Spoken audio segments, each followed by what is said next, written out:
All right, welcome back. Here we are on the Gill Athletics Connections podcast. Thanks again for pressing play. It's always humbles me when I see our stats, how many of you continue to come back week after week to learn about these amazing coaches. I'm really just grateful and humbled and just thankful that you choose this amongst your many, many podcasts that are out there. And I highly recommend a lot of those other podcasts out there as well, by the way, for track and field. There's a lot of great people doing some amazing value added content around track and field. So highly, highly recommend them as well. So today, let's hop into it. I'm excited about this one. We talked about this a few times on the podcast. There are some guests that I have known for years, like we're friends outside of the business side of track and field, and we always have a good time. And always, even with long-term friends, I still learn something new every time doing podcasts like this. And then there are guests that I maybe have met at a meet, but really don't know, to kind of put it maybe a little bit more bluntly, they're strangers to me. And I love that because I love meeting new people. And so I'm excited about this one. This one's more in the latter category. I'm excited to learn today's guest journey. So help me welcome from the University of Mary, the head coach, the wise, the wonderful, Mr. Cale Korbelik. Cale, how are you today, sir? Doing great. Thanks for having me. Absolutely, man. I nailed the last name, right? I got that one. Right on. Perfect. I tried not to think about it. I tried to take your advice and just say it fast. Yeah. And everything would be good. Awesome. Well, when we're recording this, when you're listening to it, it's a different time. But when we're recording this, we're recording on Friday the 13th. So Cale and I did all of our little hexes and, voodoo magic that there would be no audio malfunctions. We're going to be all good today, man. So I'm excited about it. So Cale, appreciate you joining us. First of all, one of the most valuable things that you can ever give me is your time. You are extremely busy. In fact, you mentioned that you just started practice. This is the first week of practice for you guys. Yep. Yeah. So start on Monday, it's like getting we sometimes say it's like herding cats, just getting the kids organized. And then once we find that flow of the weekly schedule with their classes, with their practice times, how long it's going to take a warm up, how long it's going to take a workout, cool down, maybe that day we have weights, and just figuring that stuff out. So then in a couple of weeks, we'll get in a nice little groove. So the first week is always a little, can be a little frustrating, but it's always fun as well because get to see everyone, all your returners come back and you get to see all your newcomers. And we brought in 48 newcomers. So it's fun to see a big class like that. Holy 48 newcomers. There's plenty of teams that are happy if they have 48 people complete on their roster. 48 newcomers. Now, I'm glad you said that because I was curious as you're kind of painting that picture. So like I said, it's Friday, September, Friday 13th, first week. We just ended our first week here on Friday with you. How long has school been going on though? Yeah, so for us, we start really late. So we start after Labor Day, whereas other schools start earlier. And I was even noticing on social media, some teams who start a week or two earlier than us even started practice this week too, probably just to get their kids acclimated and do some stuff on their own. The NCAA's got their rules when it comes to when you can start, and they told us it's going to be September 7th or, the Monday after. So yeah, I think it's good to let the kids get in. There's a lot of things going on all at once when the school year starts. So giving them that week and then starting the next week is really nice. But we had a great group of, upperclassmen who are just leading the way when we couldn't be around. Yeah. So that was beneficial. And that's been going really good. Every single year I've been here, that's gotten better. The leadership has gotten better. The upperclassmen have gotten better. They really take kids underneath their wing because then they realize what I want from them and what they're looking for, like what they wish they had more. And that's somebody to guide them when they're just starting this journey, because college is very abruptly different than high school. Yeah, that's what I was going to ask. We as track, at least when I was, and again, it's been 20 years since I've coached on the collegiate level. But, you talked about herding cats, and you were talking about maybe this specific week of the first week of practice, getting them in the groove, where you're supposed to go, where you're supposed to meet, teaching the warm up, things like that. And sometimes we forget. I just started thinking about this when you said the 48 newcomers. Well, these are also 48 kids that don't know where the English department is, where their dorm is, where the cafeteria is, where do they go to get if they have to do a schedule change. I mean, just like these are, and let's be real, they're still kids, 18 to 22-year-olds, they're still kids. On top of that, now you have track practice. I mean, holy Cal, it's actually kind of impressive when you start thinking about, what these kids go through and acclimate fairly quickly. I mean, you're going to see, you saw what they were this week in this first week. The next Monday, so after this weekend, it's going to be a market improvement on who knows to go where and do what, and they just keep getting better. That's 48 though. That's amazing. Yeah, so Holy cow. we really have to rely on our juniors and seniors. Yeah. How With that. many on your total roster, including these 48? 105 officially now. We started before school started, we were at like 110. Hmm. And then some people, decide like, oh, maybe it's like not for me, or Yeah, yeah. plans change. And that happens every year. Yeah.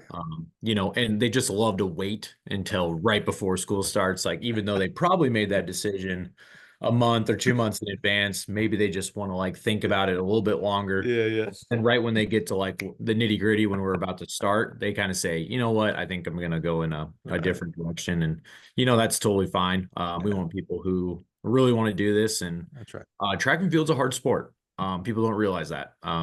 There's a lot of things that keep the other athletes around when it comes to ball sports, where track is like, if you're not improving, if you're not setting PRs, it's really hard to come back. Yeah. And so we really try to emphasize growth, improving in some sort of way. And this off season, in the off season, we always try to find ways to still PR, but in something different. So Mm, maybe it's a weight room lift, maybe it's a vertical, jump on our force plates. Uh, yeah. Track and field athletes love that. And if they're improving, it brings them back, which I Yeah. love. That's interesting. And we'll get into this when we start getting into your journey, because I'm sure that plays throughout your coaching experience and how maybe you learned that. Maybe it was an experience that you had yourself, because I really like that. Because when you talk about, like, let's talk about like a 100-meter runner, and let's say, they probably do the 4x1 and maybe the 200, but there's only so many opportunities to actually run that race Mhm. and to get and therefore to get a PR. And there's a lot of things that occur, weather, excitement levels, etc. So you better find another way to keep that kid engaged with PRs, weight room, it's overhead shot, things like that. I love that Mhm. philosophy, actually. Real quick before we do jump into your journey, give us a little. Let's take a step back here. Give us a little bit of understanding of the University of Mary, because you talked about 100 kids. I'm assuming University of Mary is not a 30,000 student. You may tell me different. Like that seems like, I feel like that's going to be a big percentage of maybe the overall population there at University. Give us a little kind of highlight of what, where, when University of Mary is. Mhm. Yeah, our undergrad is over 2,000 kids. I don't know the very specific number. Well, we have 1,400 kids that live on campus, and we have 470 student athletes overall. And so Wow. football and us pick up a big majority. Since we're men and women, we're currently the largest roster on the team if you combine Wow. men and women. Yeah. We're the second and third largest if you just break them up Hmm. into men and women and stuff like that. And, we obviously got the cross country roster as well, on the track and field. And so, yeah, that's the size of the school. And then when it comes to postgraduate, we have very good programs, especially in the health sciences here, PT, OT, athletic training, MBA, you name those things. Like there's a lot of like nursing type things that you can go into a couple extra years. And so that puts our overall around 3,500 when it comes to like total students. Right. Now, that was like last year. I'm sure it's going to be, when it comes to overall, I'm sure it might be a little bit more than that. So Right. what I love about the size of the school, it's like, I call it a schmedium. I went to like a medium sized school, and yeah, there was a lot of people. There was like 7,500, but I really like the size because I've also worked at a school that was 600, and that's Wow. not much at all. So I really like this size just because I think we have a really good community. I think we know each other. We know each other by name, can see people around campus, and maybe have a conversation if we have time for it. Maybe we're just passing by, but at least, you know a name, you know a face. And so we really enjoy that community aspect, and the whole campus is all together. Yeah. And so that's another nice thing. Like, we're not in the middle of like, say, like a city. We're not segmented in a bunch of different areas. And so that's nice as well. And yeah, and so University of Mary, Christian Catholic Benedictine school.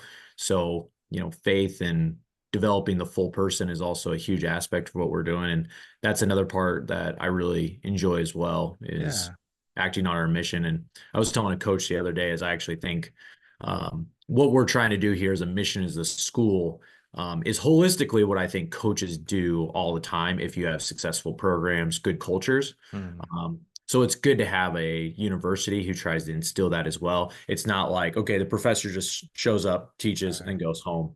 They're also trying to cultivate, like, no, like these are like, this is my team. This is like my department, my team, my students. I'm trying to also develop them as human beings, not just I'm trying to teach them a math problem. I'm trying to teach them how to do their chemistry. And I go home and it's whatever. I have no investment. So I really think what coaches do is great, but also You're when right. Yeah. universities do that as well for our students, I think that's also really beneficial. And we develop some really awesome student athletes over the course of 4 to 5 years. Yeah, I love when it's academics and athletics is together, not these separate entities that feel like that means they're at each Mhm. other's throats. Instead, it's like, hey, it's one student, and it's a student athlete. So let's coaches and professors, let's academia, let's work together for this. I love that. It's great.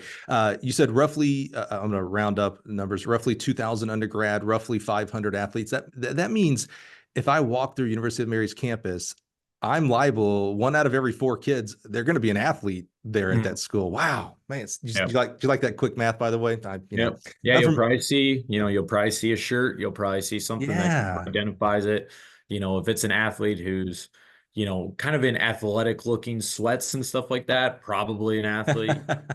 So That's so cool. And give us to make sure our audience knows, give us location and what division that you compete in as well, please. yeah, so University of Mary, Bismarck, North Dakota. So we're about 5 miles south from like the downtown of Bismarck. Division 2, Northern Sun Conference. So we share conference with schools in Minnesota, South Dakota, and then North Dakota. Awesome. Yeah, and so Bismarck's an awesome place. People knock North Dakota like crazy because it's so far up north. The population's really small. Like I don't even know if we're overall 1 million in population in the whole state. But you can't beat the summers here. You can't beat the falls here. I grew up in Nebraska. I love Nebraska, but living here, there's a lot of things to do outside and a lot of things to, see. And there's definitely a lot of people who spend a lot of time outside because when it does get cold in the winter, we're inside. Yeah. Luckily, we have an indoor facility. I had to look it up because when you said not even a million, I was like, it's got to be like every state's a million. No, You're right. North Dakota, it doesn't give me like what number it is, like 1 through 50, but seven in 2022, it says, Google says 779,261. We're talking to the one of 261 right here. Yep. So yeah, quite under a million. Wow. That's small. That's small. Yep. And then Wyoming's a huge state too, and even smaller. Yeah, it's funny you said that because I get it, the way this is labeled. It must be like South Dakota must be the next largest, and Wyoming's the next smallest. Wyoming 581. South Dakota still not a million, 909,000 though. Oh, On yeah. there. Yeah, yeah. Anyway, sorry you said that. And I was like, I got to look that up real quick. I will Uh, say people don't sleep on it because like the Dakotas, Wyoming, and Montana are beautiful states, and what's nice about them is they're not overcrowded, and I yeah. love that part too. Hey, I was just in Chicago yesterday. Love Chicago. My wife's from Yeah. Chicago. I lived in Chicago for a couple of years. As I was heading back south to Champaign, I called my wife and I was like, well, I'm in Chicago traffic. It's going to be a while. I was like, she's from there. She was born and raised there. And she goes, yeah, don't ever take me back to Chicago, man. Like, let's stay in Champaign Yeah. area. Oh my gosh.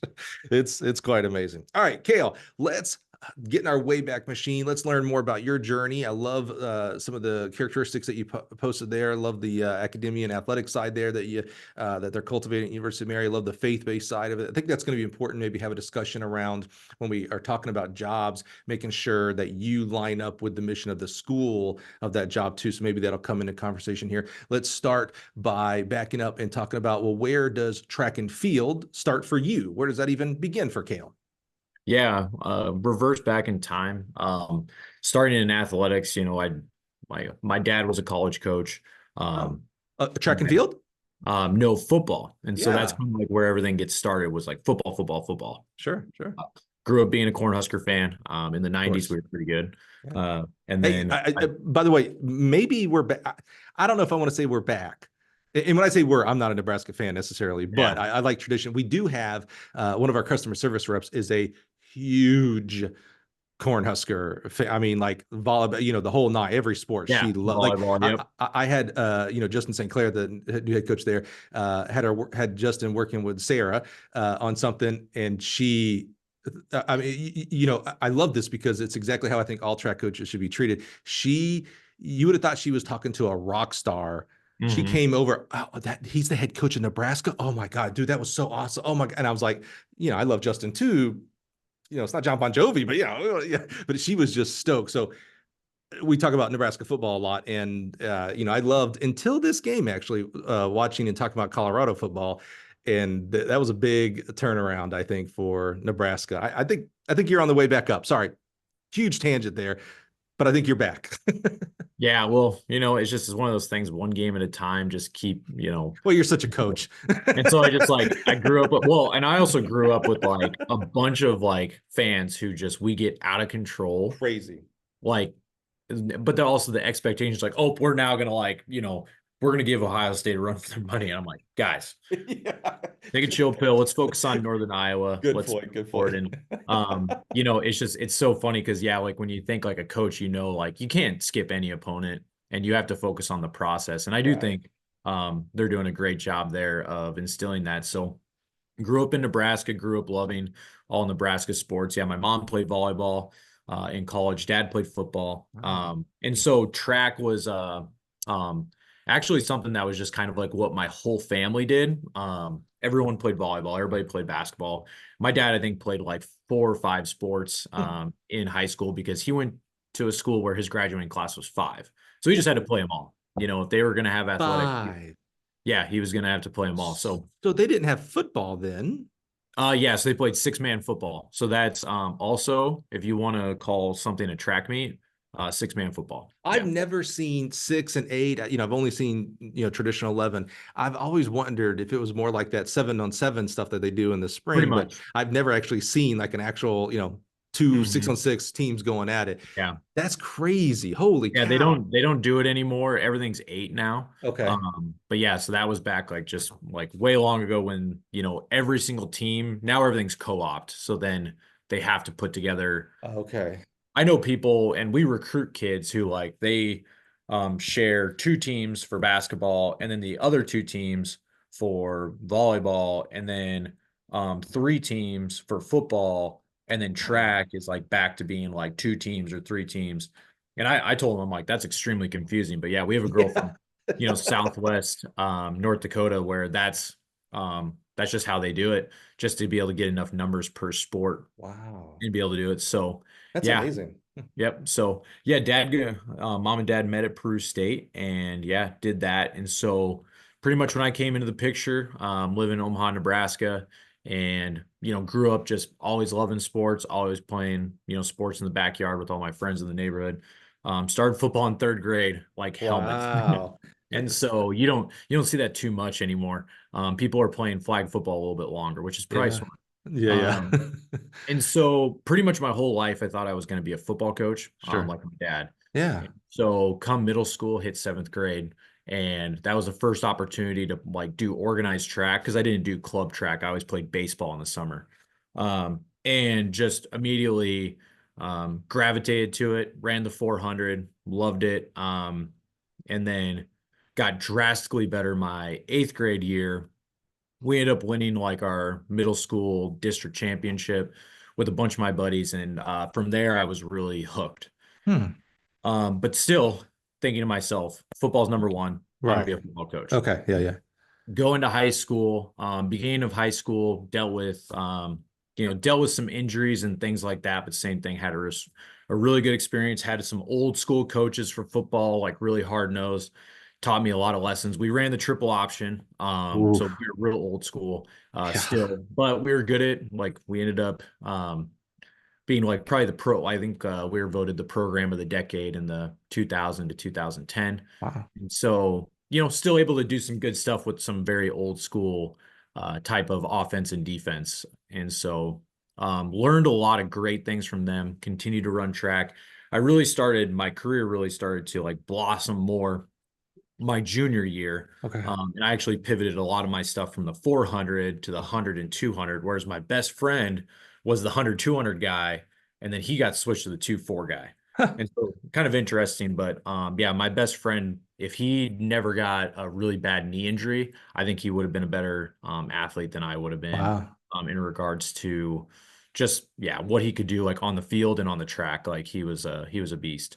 And so it just stinks, injuries, that's the name of the game is like Yeah. who can not get hurt Yep. for the longest period of time. And that's what I tell our athletes. I was like, your recovery, it doesn't matter how hard you work sometimes if you can't recover, if you can't take care of your body, if you can't stack days, Yep. build consistency, it's not going to be as good as what you want to be. So like, we'll Probably. sometimes have to, take a step back during training just Yep. to make sure we don't do too much. And that's something I wish I learned more when I Mm. was an athlete because I was definitely the blue collar because that's the way I was coached. That was Right. Yeah. Right. Mm-hmm. I'm just like blue collar it, outwork it. Yep. And for the most part, that like did work a lot of times, but the body does fail every once in a while. And that's kind of part of like the end of my like story when it comes to college. So yeah, junior year, really good season.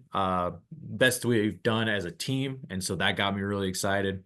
We won a state championship in football. So that's really exciting. Going to my Oh, senior year, wow. um, ended up being one of the top running backs and defensive backs for um, I played on the field the whole time, and usually at the level, you didn't have too many two-way players just because they get Hmm. exhausted, um, and so that was a great experience just to never leave the field, you know, play slot receiver and running back, play corner, Wow. play special teams, just a lot of fun.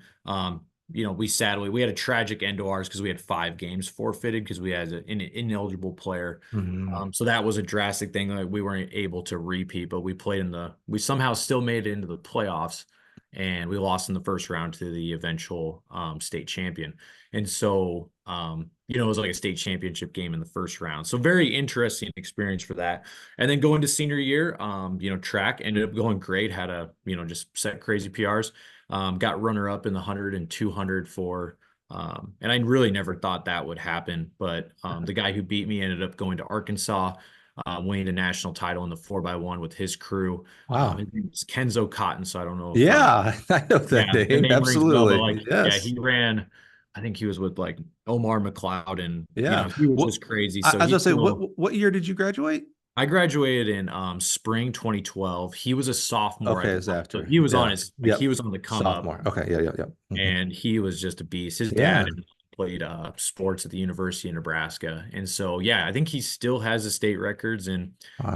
it was still a great experience to be able to because I ran better than I ever ran before, and the times that I ran would have given me a shot any other year to maybe win state, but going up Yeah. against a guy that fast, it was just insane. And now I Yeah. see the kids nowadays, and I'm like, this is just Oh, it's wacko. Yeah, yeah. I'm, there's more than one reason why I'm glad I got out of coaching and went to the space where I'm at today. One of those is, I thought I was a pretty good coach. I don't think I could coach up to the level what you guys are doing today, man. It's just nutsos. Not only the high end, like what's winning state in high schools and in the colleges, but also I always like to look at the eighth place. Like, what's it still take to make final? yeah. Dude, it's crazy to make finals at state and conferences and NCAA. It's absolutely nuts.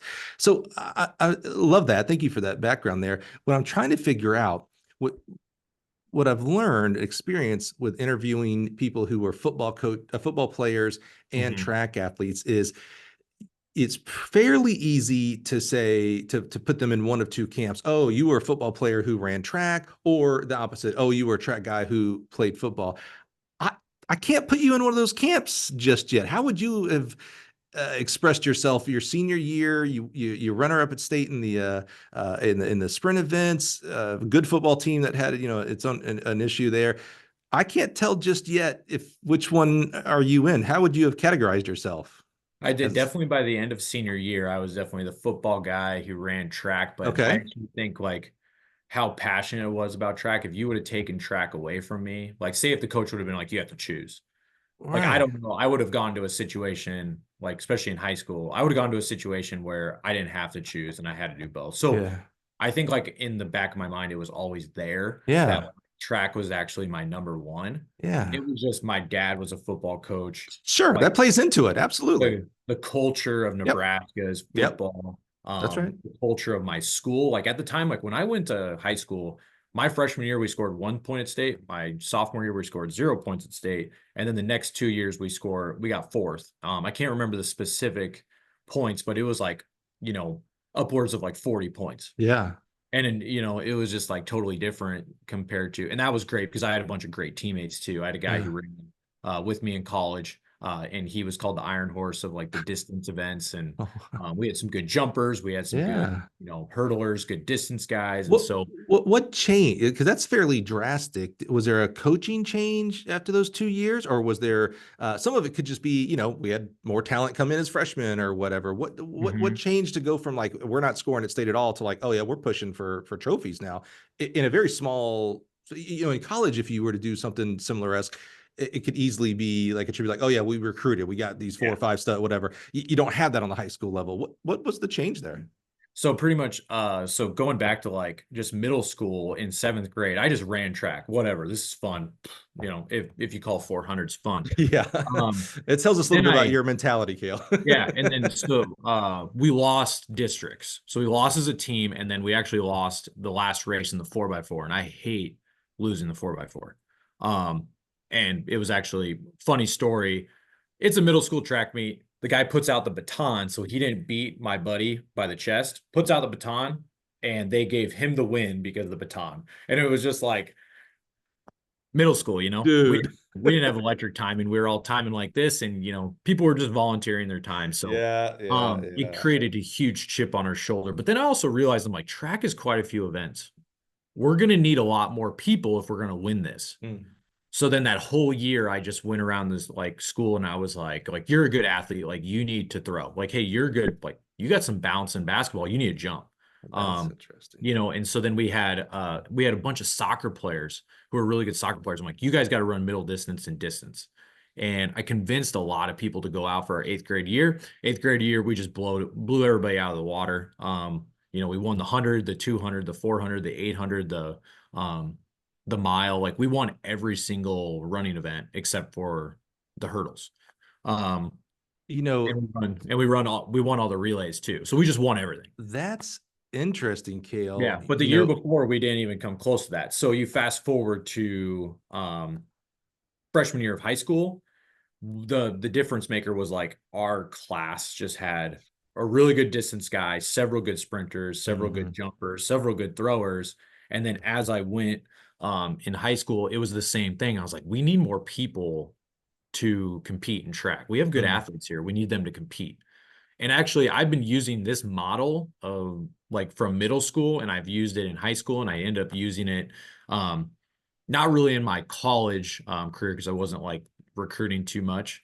Um, but then into my first jobs as being like a GA in Division 3, I'm like, Mm. I need athletes. I need people, and I need athletes. I Mhm. can't have 20 kids on a whole track team and try to be good. Right.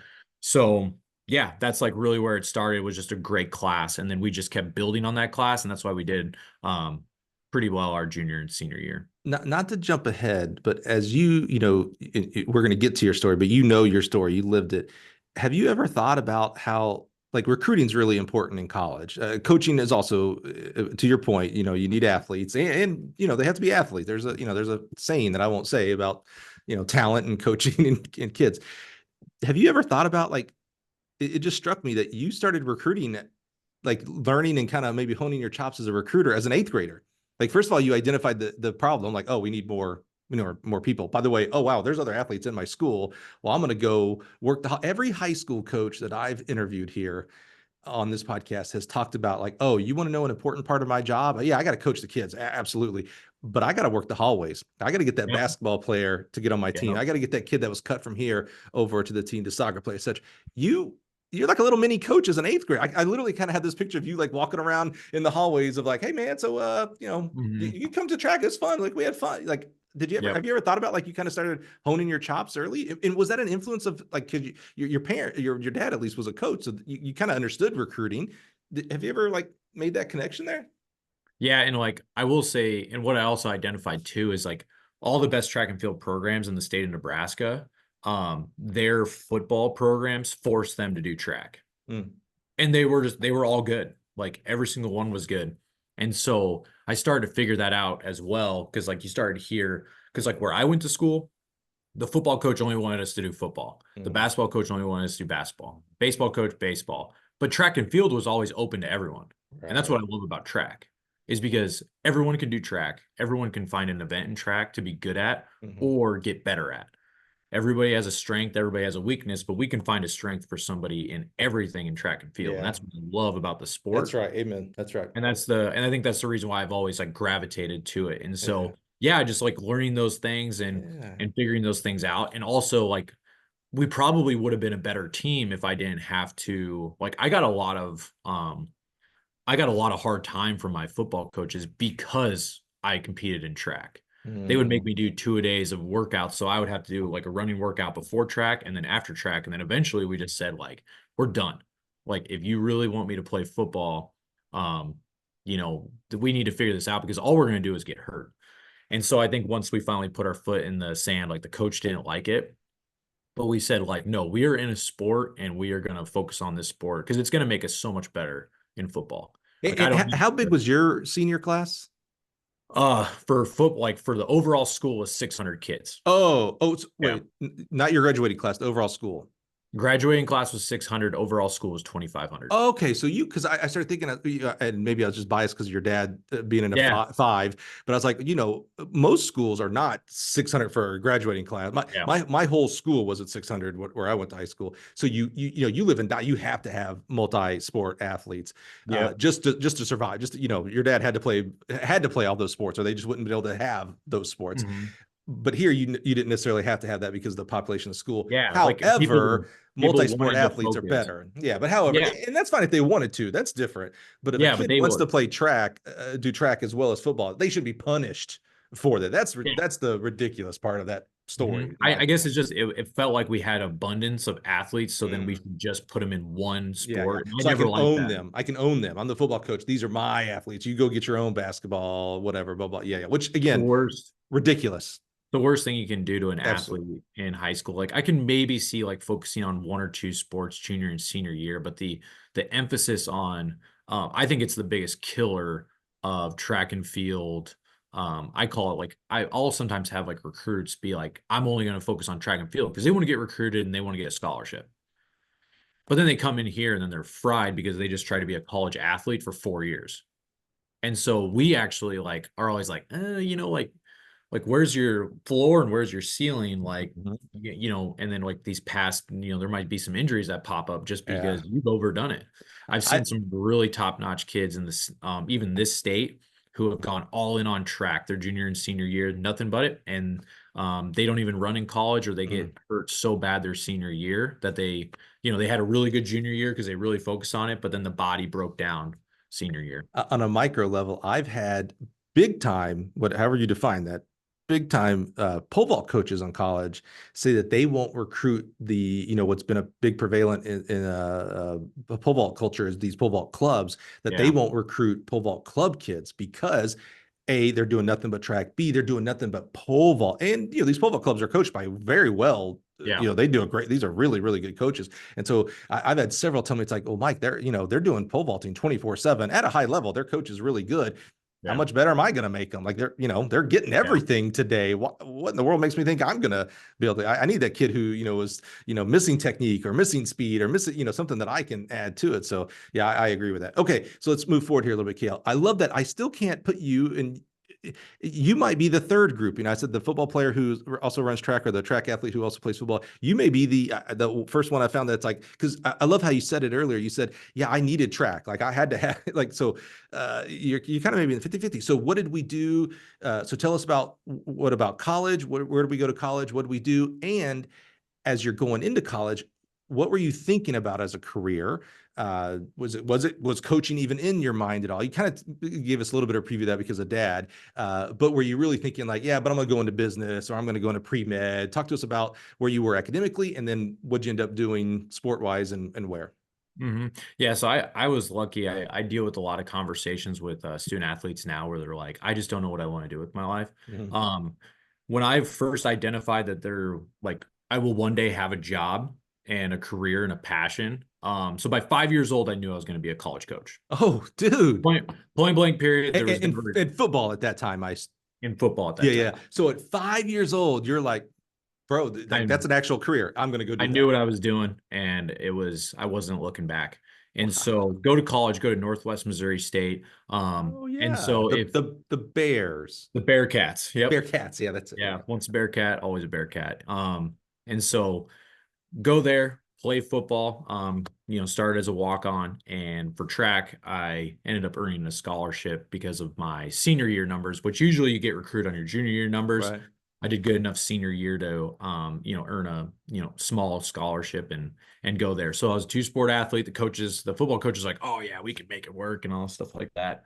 Um, Go there, and like being a Bearcat was like a great experience, especially on the football side, Yeah. because we had great resources, great coaches, history of success. So we won. When I was there, I played on one national title team in Florence, Alabama. But overall, in my 5 years there, because I only played three with the football team, in my 5 years there, they won three national titles. So, Yeah, very good team. Right. Yeah, yeah, yeah. and then I Wow. think in my 5 years too, our basketball team won like two national titles. Oh, I didn't know that. I knew about the Yeah, our basketball. basketball Yeah. team's Or amazing, football. Yeah. and Huh. yeah, and the coach actually just left last year, and he's a great guy, great coach, and so just a culture of family. It's small town, 12,000 people, so the university Oh. jumps it up to 20,000 in August, Hmm. and so I wouldn't regret going to that university at all. Like we think about like, oh, what if I would have transferred? I really didn't ask enough good questions when I was in the recruiting process of what I really wanted. I was one of those guys like, send me in. Like, I'm gonna do whatever it takes to be part of the team. Yeah. I'm gonna do what the coach wants for the team. Whereas like now all of these athletes kind of have a lot of this individuality, especially in track, that I wish I would have been a little more Mm. critiqued on, because I really didn't have like when I went to college, I didn't have a sprints coach, and I had a great sprints coach my junior and senior year of high school. Mm. And we'll talk about mentors later. He's definitely one of them. Yeah, yeah. And yeah, so go to college and do two sports, come Yeah. so the fall, things are great. So spring, that's when things got dicey. So I'm doing track. I'm probably 15 pounds overweight because they're football muscle. And so the body didn't respond well to that. And then come spring ball comes with outdoor track, and they tried to get me to do spring ball practice and track practice at the Ugh. same time. Body just broke down. But I didn't care. I loved competing in track still, even though I wasn't getting faster. And I loved playing football and being on the team. Going to my sophomore year, and that's when we won a national title in football. So same thing. Awesome year. Yeah, A you're lot on of a huge high. Yeah, yeah. Yep. Learned a lot of things. Super grind of the season. You make it to a national championship and you're playing in the middle of December. It's pretty Hmm. wild because you start at the beginning of August. Right. And so then it's like, okay, then you're jumping right into track after that. Yeah. Same thing, overweight. I had way too much football muscle on Mhm. me, and, continue to get injured my sophomore year as well. Are you thinking at all? Because I could see how that would be frustrating, especially for a kid. Again, you're still a kid at this point who does love track. It's not like you do track because, oh, well, I'm fast. It's like, oh, I love track. Here I am coming in, 10 to 15 pounds heavier because of football, et cetera, et cetera. I'm getting injured. I'm doing both spring ball and spring track. But you're having, I mean, you had the ultimate success in football. You're on a national championship team. Mhm. Any thought at that point of like, you know what? Maybe it's time to just hang up track. Let's just focus on football. And that's what's funny is in no point, even though track was actually was actually the least successful Right. part of my college career, I never at any point even thought about quitting track Wow. ever. It was always football in the back of my mind was like starting to make me miserable. And so then but the first 2 years, it was like, I'm running through a brick wall for this university, for these programs. Whatever the coaches say, I'm doing it. Mhm. And I'm doing it to like 100% effort. That was my first 2 years there. And then nothing but I didn't improve in track. I got hurt all the time. Things weren't good. Going to my third year, and then the season for me in football wasn't as good, and I really started to treat it as like this is brutal. Like, this is a job that I don't have any passion for anymore. I just lost my passion for it. And so then I go into my third year when it comes to track. And yeah, pretty much in spring ball, I just, went into the coach's office. And that was tough because I gave up football for the first time since third grade. A long time. Yeah. Yeah. So I, give up that. I'm all in on track. I ended up redshirting that, my third year because I got injured again in indoor. And then my last 2 years, they went a little bit better, but they still weren't great. The body, like I still currently have a torn hip labrum. And just the body was just done. But I had a great last 2 years of, college of just doing track. Just being with my buddies who, I'm closer with the cross country guys, and some of my track like teammates than I am with like the guys who I played football with, even though I really enjoyed my time with them. And so, yeah, that's pretty much the career. 5 years, 3 in football, 5 in track, and graduated in spring 2017. Sports are very emotional. We wrap our identity very easily into sports. The ones we play, when we're talking to coaches, our identity is in coach and of our sport. So I'm always fascinated with people who did multiple sports and which one did they ultimately choose, whether they, dropped them all for one sport or whether they, when we're going to be a football coach and they go to be a track coach. I'm curious with you, like, I love that track, selfishly, I love that track won, by the way, or, you and I aren't talking here, by the way, this ain't a football podcast. So I love that for our sport and for you.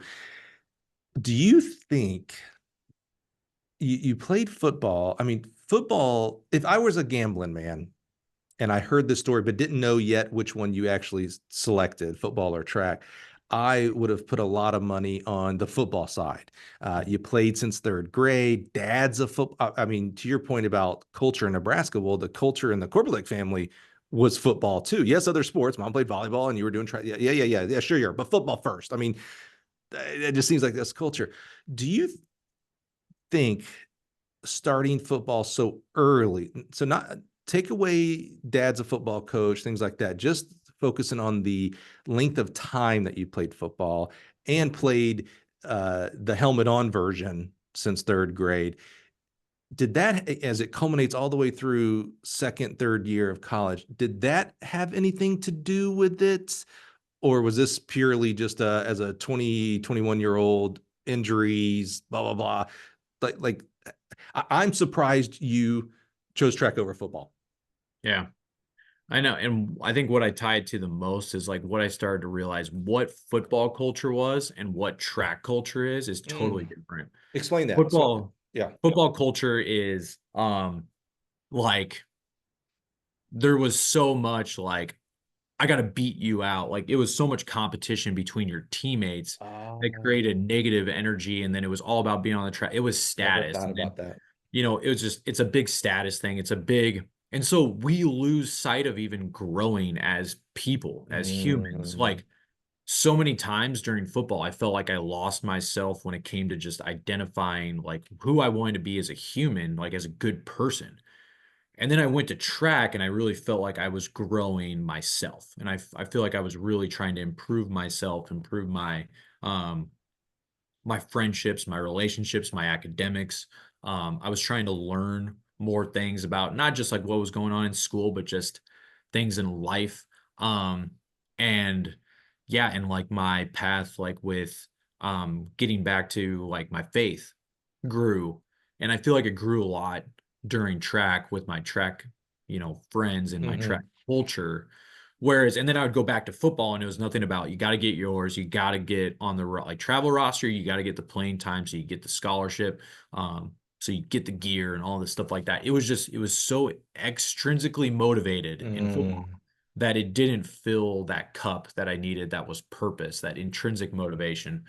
And I feel like I've always been a very intrinsic motivated type person. That's how my parents, raised me. And so I just told myself, I'm like, if I keep going down this football route, I feel like I'll still grow a little bit, but I do feel like the culture wise is going to be significantly more negative. And I'm not going to grow as much as I really want to grow. Whereas that's interesting. the track side, that's pretty much one of my things that I say to all recruits is I was like, there's a reason why a bunch of others. So like right now we have a soccer player on our team. We have a baseball player on our team. We have multiple football players on our team. We try to do it with like fall sports, and the one baseball guy, you know, he just had to call it quits on baseball. And so then he threw jav, and now he's going to be our jav coach and like possibly throw in USA's next year. And so he got all That's conference awesome. with 10 weeks of training. Yeah, And that's so, right. That's right. you made that example Yeah, earlier yeah, yeah, on that yeah, throws coach. And I was yeah, like, I got one of those. He's yeah, he's awesome. Um, and so it's so funny because like these ball sport athletes bring that competitive edge. They bring yeah. that gritty factor that I love, that just that hard work and I'm going to beat someone. I love that. But what track brings out in people is like, I'm going to improve. I'm going to be better than myself every day. Yeah, yeah, I'm going to yeah, focus on myself every day. I'm not competing against my teammates. I'm competing with them, and I'm helping. The better they get is the better I'm going to get, which is the right. better the team's going to get. So that culture aspect, I think, is what I really enjoy the most. Yeah, that's what great insight there. Yeah, I was recently on a podcast called Hogs Can Fly, and the two hosts were a hockey player and a gymnastics former hockey and gymnastics. Didn't really know much about track, and we were talking about the team side of like hockey specifically, so football. And I said, yeah, he kind of clicked something that I'm gonna explain here in a second, but you clicked to the other side of it too. I said, yeah, it's interesting. In track, we will talk a lot about, we're very superior. Track's the best sport, and we'll talk about because you could be a great basketball player, you could score 80 points, but your team can still lose, or you could be the greatest receiver on the football team if the quarterback doesn't throw, whether whatever reason, or the offensive line's not good enough, and so the quarterback doesn't have time. Like you could be great, and because of your teammates not be very good, right? Where in track, it's like, man, it's on you. You're the one who runs 10-8 or 10-2 in the 100 or 11-8, it's on you. And he kind of helped me see of like, but because of the team sports, like a hockey or football, if you're having a bad day, a bad game, you've got in football 10 other on your offense or defense to pick you, like they can make up for you, right? And so we don't really have that. It's very rare, maybe on the conference level when you're going, because we don't score a lot of meets. That's one thing. It's rare, but maybe on the conference level, even at nationals, most teams are not bringing say 10, 15, 20 people. There are a lot. It's amazing. But where maybe you can have some camaraderie of like, oh, we need to pick this guy up in the 60 because we need him to have points, whatever. But so that made a lot of sense. Like, oh, there's there is some positivity to those, to team sports like that. You brought up a side, and I played football in high school, and I've never thought about this. When you talked about like, oh, if I'm second string, I'm always after that dude's job, which means if you're first string, you're always like, all right, I got to make sure I'm doing my thing because this guy's right behind me trying to get my job. I never thought that's the individual side of it, of a team sport that Mhm. again, I started even, I never, I don't know why, maybe I did when I was a kid, but haven't thought of it lately. That's just interesting to see that side of like, oh, what that does with culture. Yeah. You said I got to get mine kind of culture for it. I never thought about that aspect. That's interesting. Did you, one last question, then we'll move forward here. Did you feel any pressure from? I mean, Dad was a high level. Dad didn't just play football. Dad coached football on the college side, I believe you said. Any pressure you felt from him? And part two of that question: how did he react when you told him, "Hey, I'm going to move to just track"? Yeah, like it was pretty disappointing. Like Hmm. it was probably like one of those things like where it was like, yeah, like he was probably the most proud like when I was either playing football or baseball. Those were his loves. Yeah. And like for me, baseball was just like I like playing slow pitch softball now, but like baseball was not my thing. It wasn't fast paced Yeah, enough. sure, I get it. It wasn't engaging enough, but yeah, and so disappointing at first, like when it comes to that, but but then the rest of my family kind of like built up. So like my brother and my dad, like more football, baseball. That's what they care about. They care about the, you know, Nebraska or an NFL team or the Cubs. We're big Cubs fans too. Sure. Me not as much as them. Um, yeah, and so, but then the rest of my mom's side really picked me up when it comes to that because like my mom's side of the family is like track all day. Like they still have school records at their schools from like back in the 60s. Um, My cousin was an extremely good collegiate 200, 400 meter runner. Wow. Um, and so, and they came to a bunch of meets, which is a lot harder in college because you're a lot farther away. Mhm. And so, yeah, they picked me up on that side, and it was Yeah. just like, well, am I going to do this for my dad, or am I going to do this for like, what I want for, Right. my passion? But I did like, trust me, it was a lot of times it was a train wreck in college, but so there was a lot of regret when I was in college, but then now that I look back on it now, I'm like, I wouldn't be where I'm at if Right. I didn't have those experiences. So That's I look at it like the glass half full now, whereas like mhm. back then it was like, man, like I never really got better at anything. That could be extremely tough. A 20, 21-year-old, again, I keep going back to, we forget sometimes, we're watching the biggest games. We're watching the Nebraska-Colorado game, and we're yelling at this guy for doing that. It's like, these are still kids. I don't care how much money they have, whatever status, whatever their last name is, they're still kids. So Yep. in your circumstance, I could see how hard that might have been as a 20, 21-year-old kid whose whole life has been football. Dad, a big influence on your life. His life is football. I can see that. I give actually, I think about it. Kudos to you to making the decision that you felt was right for you. Like, there's plenty of kids that are faced with that similar S type of decision and will say, "Oh, I don't want to disappoint dad. I don't want to disappoint the family, whatever." And they just grind it through for 2 more years. Because again, it was 2 more years. It's not like, we have 10 more years.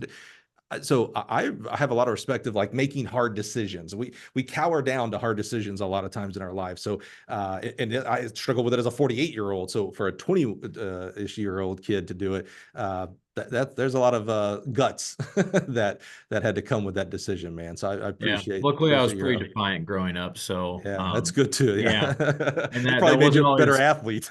yeah, it wasn't always a good thing growing up, but they always say the youngest in the family grow is a little wilder. So that was Yeah. definitely me to a T. Felt like I've grown up a lot since, Yeah, good, since those good. years. But yeah, definitely the first part of my life. That's the one thing my mom says. He's like, you're pretty defiant. I love it. I love it. All right. So you go to track. You're now a track athlete exclusively. You graduate. What did you end up getting your undergrad in? Yeah, so health and physical education, minor Because in sports psychology and coaching. you're gonna So be a coach. Yeah, exactly right. Okay, I was so gonna do it. now you're graduate. You've had this career path since 5 years old. I love that. I truly think everybody is placed on this earth to do one thing really, really well. Yeah. Unfortunately, 99% of us don't actually find it. Like, Hmm. maybe I was supposed to be like the world's greatest trumpet player, but band was never introduced to me. So, I just become this podcaster guy or something like that, right? This, I mean, for someone to help to identify as a 5-year-old, and you had influences, obviously, dad being a coach is a little bit like, we want to be like our parents sometimes. So, Yeah. but I love that you had this as a 5-year-old, and here we are. You're at it. You're doing it, man. Your 5-year-old self. Like, if you go back and look at your 5-year-old self, you're like, "Hey, bro, don't worry. We're gonna do it. We're gonna make it." I just that's actually sends chills. I love that. All right. So, what was your first step? It's different being an athlete and being a coach. Did you volunteer at Northwest Missouri? Did you go get a graduate assistant? What do you do to start the career? I got really lucky at Northwest where for my whole 5 years there, I was just work study for the track and field program. So I learned like I like would stuff envelopes for recruiting. I would just help out with day-to-day stuff. Like I would just sit in the office and just like learn what their day-to-day was like. And I think that gave me a huge leg up in No my doubt. going into my like graduate assistant stuff. I think that gave me a huge leg up because like it wasn't just new to me. I literally was in the offices all the time, with them. And so my dad really told me like, you got to go somewhere else. He goes, don't stay at Northwest. He goes, you know, Yes. Northwest, you need to get somewhere else that, Why did he say that? That's really important to me as well. What was well, his so reasoning? he went to Peru State and then he was a GA at Peru State and they Uh-huh. won a national title when he was a GA. So he stayed.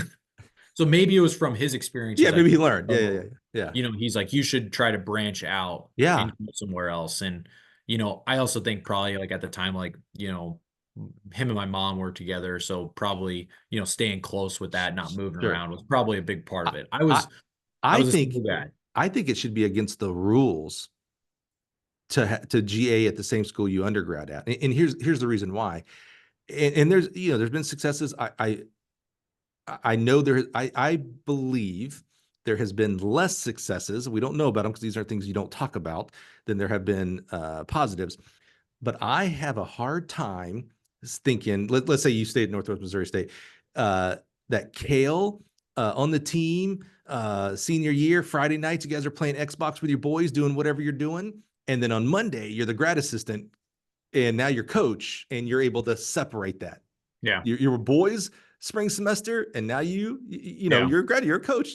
I have a hard time believing that improper stuff, and I'm not talking about illegal stuff, I'm just talking about improper stuff, the power balance type stuff doesn't happen all the time. So I love that you said you went somewhere, and I love Dad's advice there. So I'm a big believer in that. It shouldn't happen, in my opinion. Shouldn't happen. Where'd you go?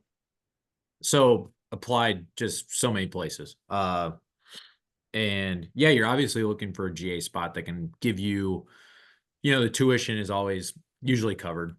And then it's like, but you're looking for, maybe like a stipend and just to help pay the bills and stuff like absolutely. that.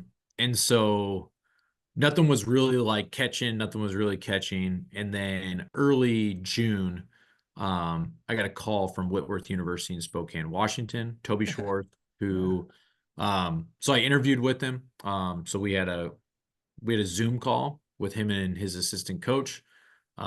And yeah, we talked and we did it. And then we talked on the phone, we had a Zoom, and then, I still remember to this day, I was watching like Guardians of the Galaxy in a movie theater in the summer, all by myself. You paint such a sad picture there, Cale. I would always go to movies. I'm all by myself. In like college and like high school and college, I would always go to movies. If I wanted to catch a movie, I would go during the day because there'd be nobody there. Amen. Yes, sir. And, and because I bartended at night, so there was just like, and I love movies. So it was like, go watch a movie. Sometimes I caught two. Yeah. And then I would go off and do it. And so, nice. I just get the call and I was like, hey, how's it going? He's like, what are you doing? And I was like, well, I'm just at a movie theater right now watching. He's like, oh, do I need to call you later? I was like, no, I'm like the only one in here, so we can talk. Wait, you're in the theater? Answer the phone. Yeah. I was like, yeah, I'm the only one in here, so we can talk. He hears the Guardians of the because the soundtracks is the best part. I love Guardians of the Galaxy, and the soundtrack is amazing. Movie. So he hears he's like, wow, this guy's listening to some good music. Yeah. Yeah, the first one, the OG one, the soundtrack was awesome. Best. Like it doesn't get beat right there. Yes.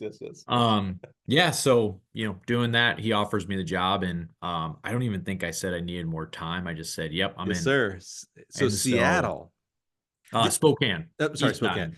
Yeah. Did you consider it all trying to GA in football? Or you're a track coach at this point? After I let football go after my third year, I was all in on track. Yep. So you go to Spokane. Track. That's a little different than Nebraska, although there are probably some similarity. I've been to that area several times, but it's far from home. Yep. So drove there. That's a drive. Oof. Yeah, moved there in August. Drove. My mom and I carpooled. Went through Yellowstone. On our way up there. Moved into a really, really crappy house, and that there was like another GA living in, and my mom like cried because she's like, she didn't want me to like. I was like, Mom did not like that.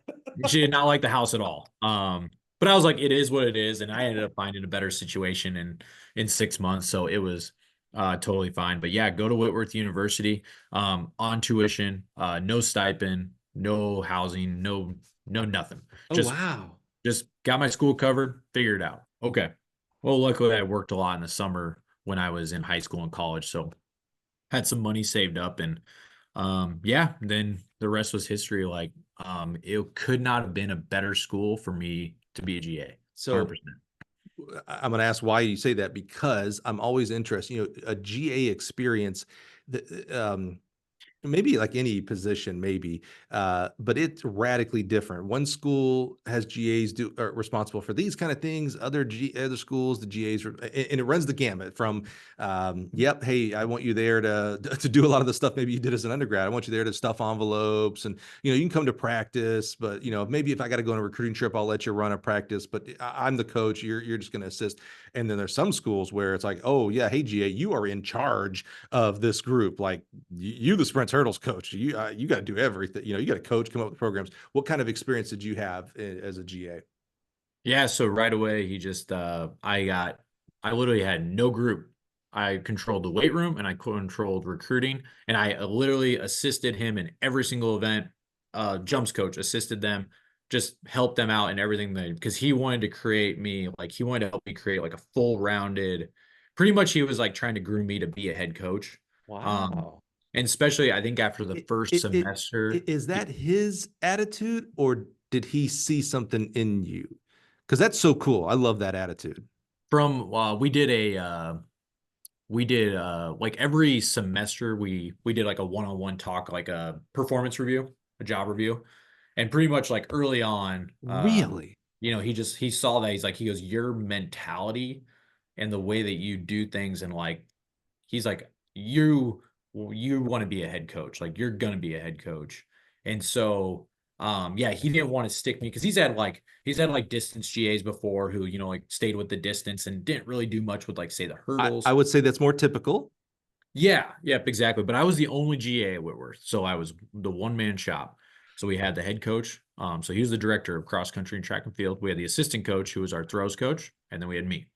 I, So I've said that I'll say this till the day I die. The superpower of a coach, when we're talking about coach to athlete, the superpower of a coach is being able to see something in someone before they can see it in themselves. You can kind of think of mhm, your coach and you're like, oh man, I saw this kid, like, bro, you are a long jumper. And they were like, no, coach, I'm a sprinter. And they become national champion in the long jump because the coach. yeah, This is interesting of another coach seeing it in a coach of like, hey, yeah, so his superpower was like, hey, Cale, yeah, you're not a jumps coach or a sprints coach or what, position. You're going to be you're still this year, you're 22. You've got no coaching experience, and he sees yep, this in you. And then, because I think our coaches are woefully under prepared for the positions they go into. Most of the time, when a guy or gal goes into their first head coaching experience, they know nothing because their head coaches never gave them the responsibility of a budget or equipment ordering or scheduling or meet man.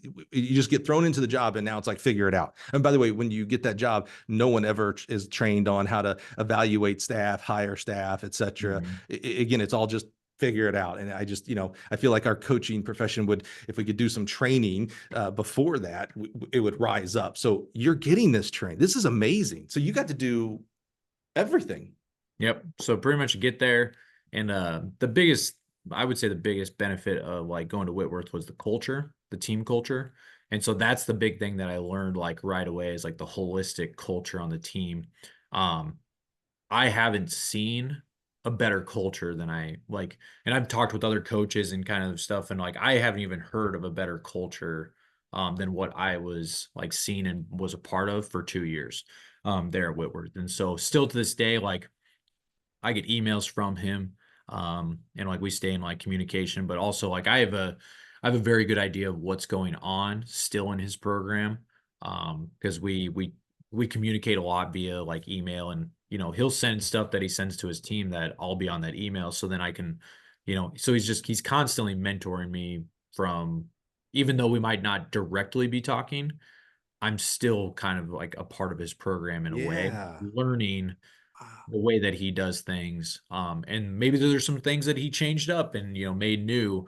Like I can be a part of that still, which is great That's because, going on today. yeah. How long, how far, how many years removed are you? So I started in fall 2017 at Whitworth. So you ended 2018. So that's 6 years ago, and he's still pouring into you.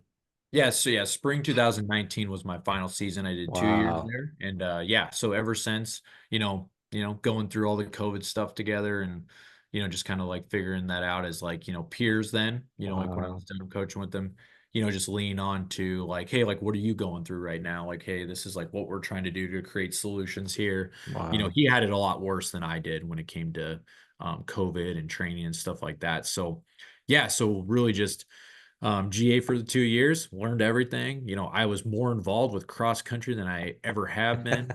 It was great.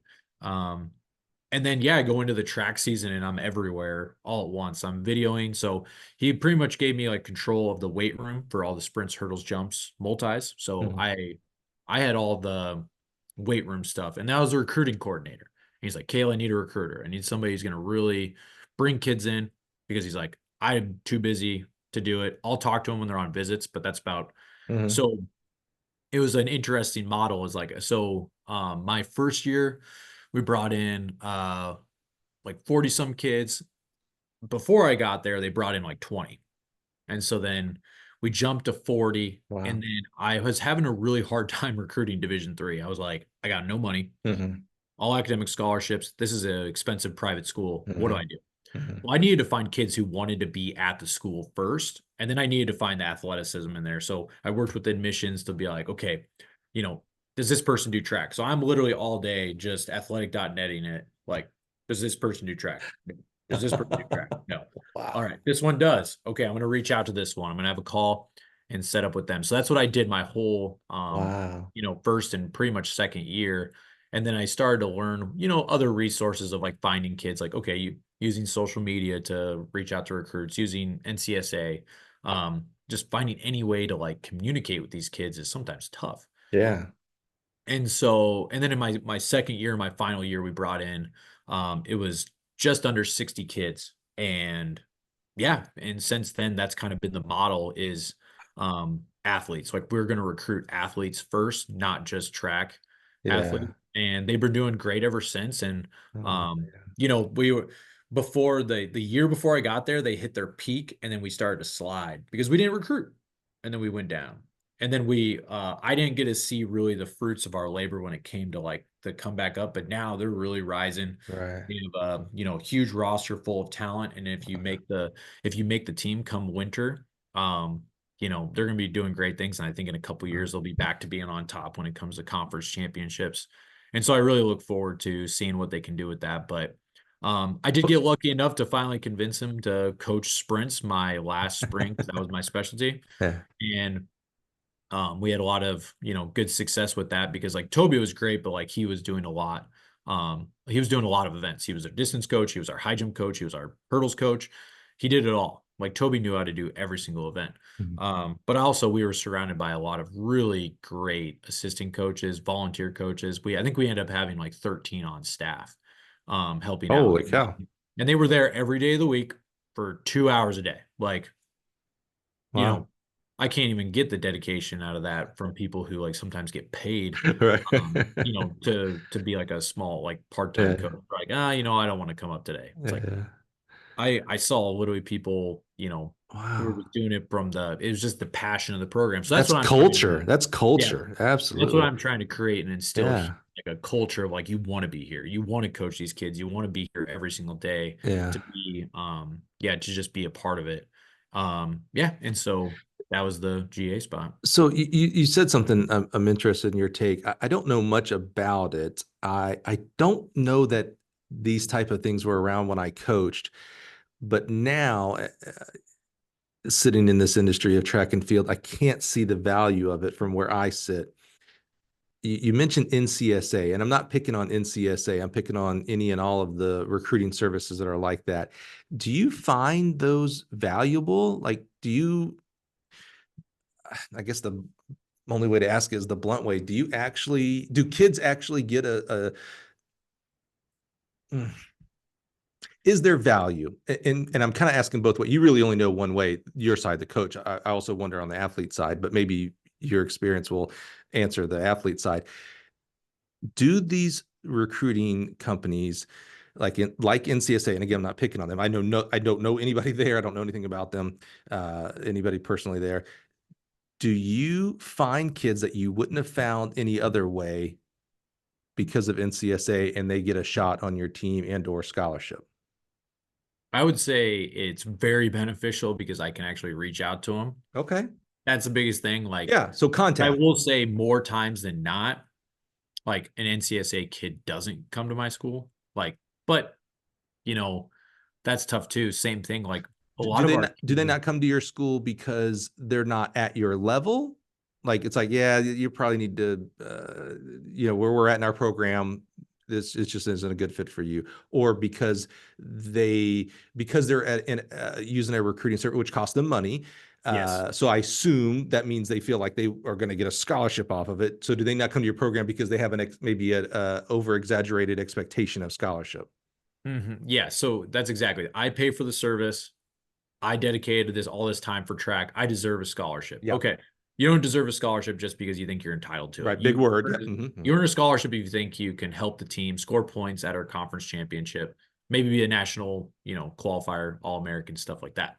That's how you earn a scholarship in our program. It's pretty point blank. Yeah. But our program's, I think, pretty cool because like we're big in just like growth development. Like if I can get somebody who is never going to make the conference meet, but if I can make them really fast or like significantly faster than who they were before, I still consider that a win in my book. Like we're not just about the people who score points. I think it shows other people that like this is a place that develops athletes, not just this is a place that brings in athletes who do stuff for them. Right. And so the NCSA is like, yeah, they pay for it. They don't hit our standard, which they don't hit like so many standards. So they're probably, and then it'll be like, well, like, what about scholarship? It's like, well, no, so that's not going to be, one of those things. But then you have, I would say we recruit on a division, like a mid-major Division I standard. Right. And there's several other schools in our conference that are very much the same. I would say we have like 2 or 3 schools in our conference who recruit at a mid-major Division I standard, or like maybe even a Division I standard. Yeah. That's the kids that we're recruiting to put on money as freshmen. So you see value in those recruiting type services of like, oh, I have because I imagine it's like a requirement to have either their email or a phone number. Like, oh, if I want to talk to one of them, boom, because that's got to be a fairly even back in my last year of coaching was 05. That was a hard thing to do, was to get communicate, like who do I call, or email wasn't even big for high schoolers at that point. We used to have to talk to the high school coach a lot. It's like, hey, I want to talk to Johnny or Susie, can you get me contact info? Because what I wonder about those is, you're growing up, you're still young, Cale. You've been in coaching where the internet was a real thing and cell phones are a real thing. I was just telling someone yesterday, actually, I was like, I got out in 05 before social media was a thing, before really cell phones were a thing, definitely before NILs and all this other kind of stuff. I still, so I'm big on Twitter, like I'm on Twitter 24/7.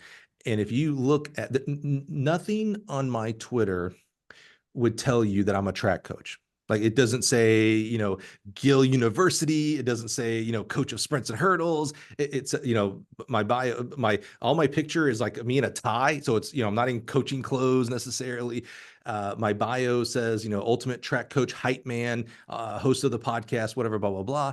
And I get weekly, sometimes daily, during track season, it might be daily, an athlete will reach out. Hey, I'm interested in your school. Some kind of, I literally just got one the other day. And my response is always, well, hey, I'm not a track coach, but love your hustle. Cause I do love that. I'm not a coach, so I don't want to speak for you. You tell me. I like when the kid reaches out directly, whether it's through an email, phone call, or a DM. Like I'm not in love with the mode. Like I don't care if someone writes a letter or texts me. To me, it's like, oh, you reached out to me to say whatever you're going to say. I'm cool. Smoke signals, that works. I'm good. So I tell them like, hey, you obviously have hustle because you DM'd me. You didn't read my bio. Maybe you searched track and I came up that way or something like that. So keep that hustle and go reach out to track coaches and you're going to be okay. And this kid, and I get different forms of responses. This kid that did this week said, can you help me? And I was like, no, I can't help. I'm not a recruiter. What do you mean? You're doing the right thing. You're just doing it to the wrong person, this guy. So I'm like, it's like, I can't help you. Go find track coaches that you have interest and think you can contribute to. Like, keep doing what you're doing. Just focus more. And so I love that. I love the hustle of these kids. When I get these DMs, it's like, man, I love that. Just the wrong person. Go put that attention elsewhere. But I see these kids that do, that pay for these recruiting services. And I'm just like, well, all they're doing is what you could easily, like, I can go find, I find track coaches' emails and phone numbers every day. Like I don't have there's literally, I cannot not find a single coach. College, by the way, high school, a lot tougher. I understand why, but boy, high school's tough. Yeah, you trying to find a high school coach email on the is a little tougher. You almost got to call. Sometimes like those high school emails, like they'll just block you. Yeah, yeah, Like yeah, yeah. No, it's the school doesn't even want yeah, much that. harder to find Yeah, high school. Yeah, college, exactly. maybe 1%, not even 1%. I struggle to find an email or a phone number, but Yeah. it's all right. So I'm just Something like, we've like emphasized like with like trying to like we're actually like trying to get to the point on our social media is like educating kids like what they need to do. Okay, like if you want to reach out to us, okay, social media is the best, easiest, quick way. yeah, But if you want to like say contact us more directly, go to our website, phone number, right, email, right. boom, and go. And you can do that for any school. So it's like, hey, I'm I, interested in the University of Mary, uh, yeah, the University of Maine. You can do the yep, same yeah, thing for the yeah. University of Mary and the University of Maine. Yeah, I love It's that you so guys are doing that. I've seen some programs that will pull up a graphic and say, "Hey, here's our coaching staff," and it'll have their Twitter handles, maybe their email, whatever. yeah, They have their preferred way of communicating, and I was like, "Oh my gosh!" Like first of all, I'm a little bit like, why isn't everybody doing that? Like I love that, like communication to young people to help them. They don't again, we talked about kids of 18 to 22 years old. These are 14 to 18-year olds, for crying out loud. I mean, they know nothing. yeah. Help them out. Don't Anyway, we're going on a different tangent. Thank you for your feedback on recruiting Yeah. services. I'm just always like, Because why when spend I that money was when you could go do it yourself? Yeah, go when ahead. I was getting recruited, I just got mailers and I just expected everybody to come to me. If I Right, would go and do it again, I would reach out to the right. coach and just say, hey, like, I'm interested in your school. Because looking back on it, like, I would have been interested in, several schools if I would have like known how to like research and stuff like that. Right. So educating the recruiting is, I would say, better than like paying for a service that's Yeah. like, hey, this is my contact info. Reach out. I'm sure so many of those kids just get so many texts and they're just like, whatever. Sure, sure. So And doesn't let me ask it a different way. Do you find, do you get more excited? That might not be the right word here. A, a profile that you get from a recruiting service versus an email from the kid saying, "Hey, I'm interested in your program." Now we can talk about specifics of what that, sometimes emails are just like, "Hey, can I get a scholarship?" I understand that. That's a whole different ball game. But yep. some emails, I have to believe there are kids that are emailing saying, "Hey, interested in your program because I'm interested in major in X, Y, and Z. Here's my marks and my grades. Um, you know, can you recruit me?" Because they don't know how to ask the question of like, "Hey, should we talk?" So they just say, "Hey, can you recruit me?" or something like that. Don't you get a little? Do you get a little bit more like, "Oh, this kid showed initiative. Like they reached out to me," and maybe they're pasting and copying it to 100 schools. I don't know, but that still is hustle. I mean, gosh bless. I've interviewed 100 coaches that have said back in the day before internet, so you youngins didn't have to worry about this. That said that they hand wrote 100 schools for their GA position, and thank God two schools wrote back. They had to, Yeah. that takes a lot more time than emailing. But do you get a little bit more like, all right, this kid showed initiative? Don't, or Mhm. is it just still like, I don't know, maybe it's just blanket. I don't care. I need the mark and the grade, Mike. It doesn't matter. Yeah. No, I would say that's actually what I enjoy getting the most. I have told several of our coaches, especially who are new to the recruiting, I'm like, I've become significantly more efficient in recruiting because of just the experiences I've had with emails, text messages, social media messages, and then just my recruiting calls. I can know in the first 5 minutes if that athlete has any type of care in coming to the University of Mary at all, or if they're just taking a call, just to take a call. And so, Okay, so as the host, Cale, I get to push back. So, but my question on that: can you? And here's the reason I asked that question. You're talking to an 18-year-old, mhm, right? I live with a 13-year-old. I cannot imagine what he's going to be in 5 years. Have you? I believe a little bit of what you're saying there. That, hey, I can kind of start getting it to, because you got to have mhm. some gut feel. It's gut feeling what you're talking about, because Yeah, it's because just you're gut talking about feeling. 5 minutes on a phone call, bro. Again, Yeah. an 18-year-old, they don't even know how to talk to their English teacher. What do you think they know how to talk to a stranger track coach here? Has there been an experience where you thought like, oh yeah, this kid's not really into us, Mhm. and then it turned out like, oh, wait a minute, okay, then we Yeah. had to just warm up a little bit. Yep.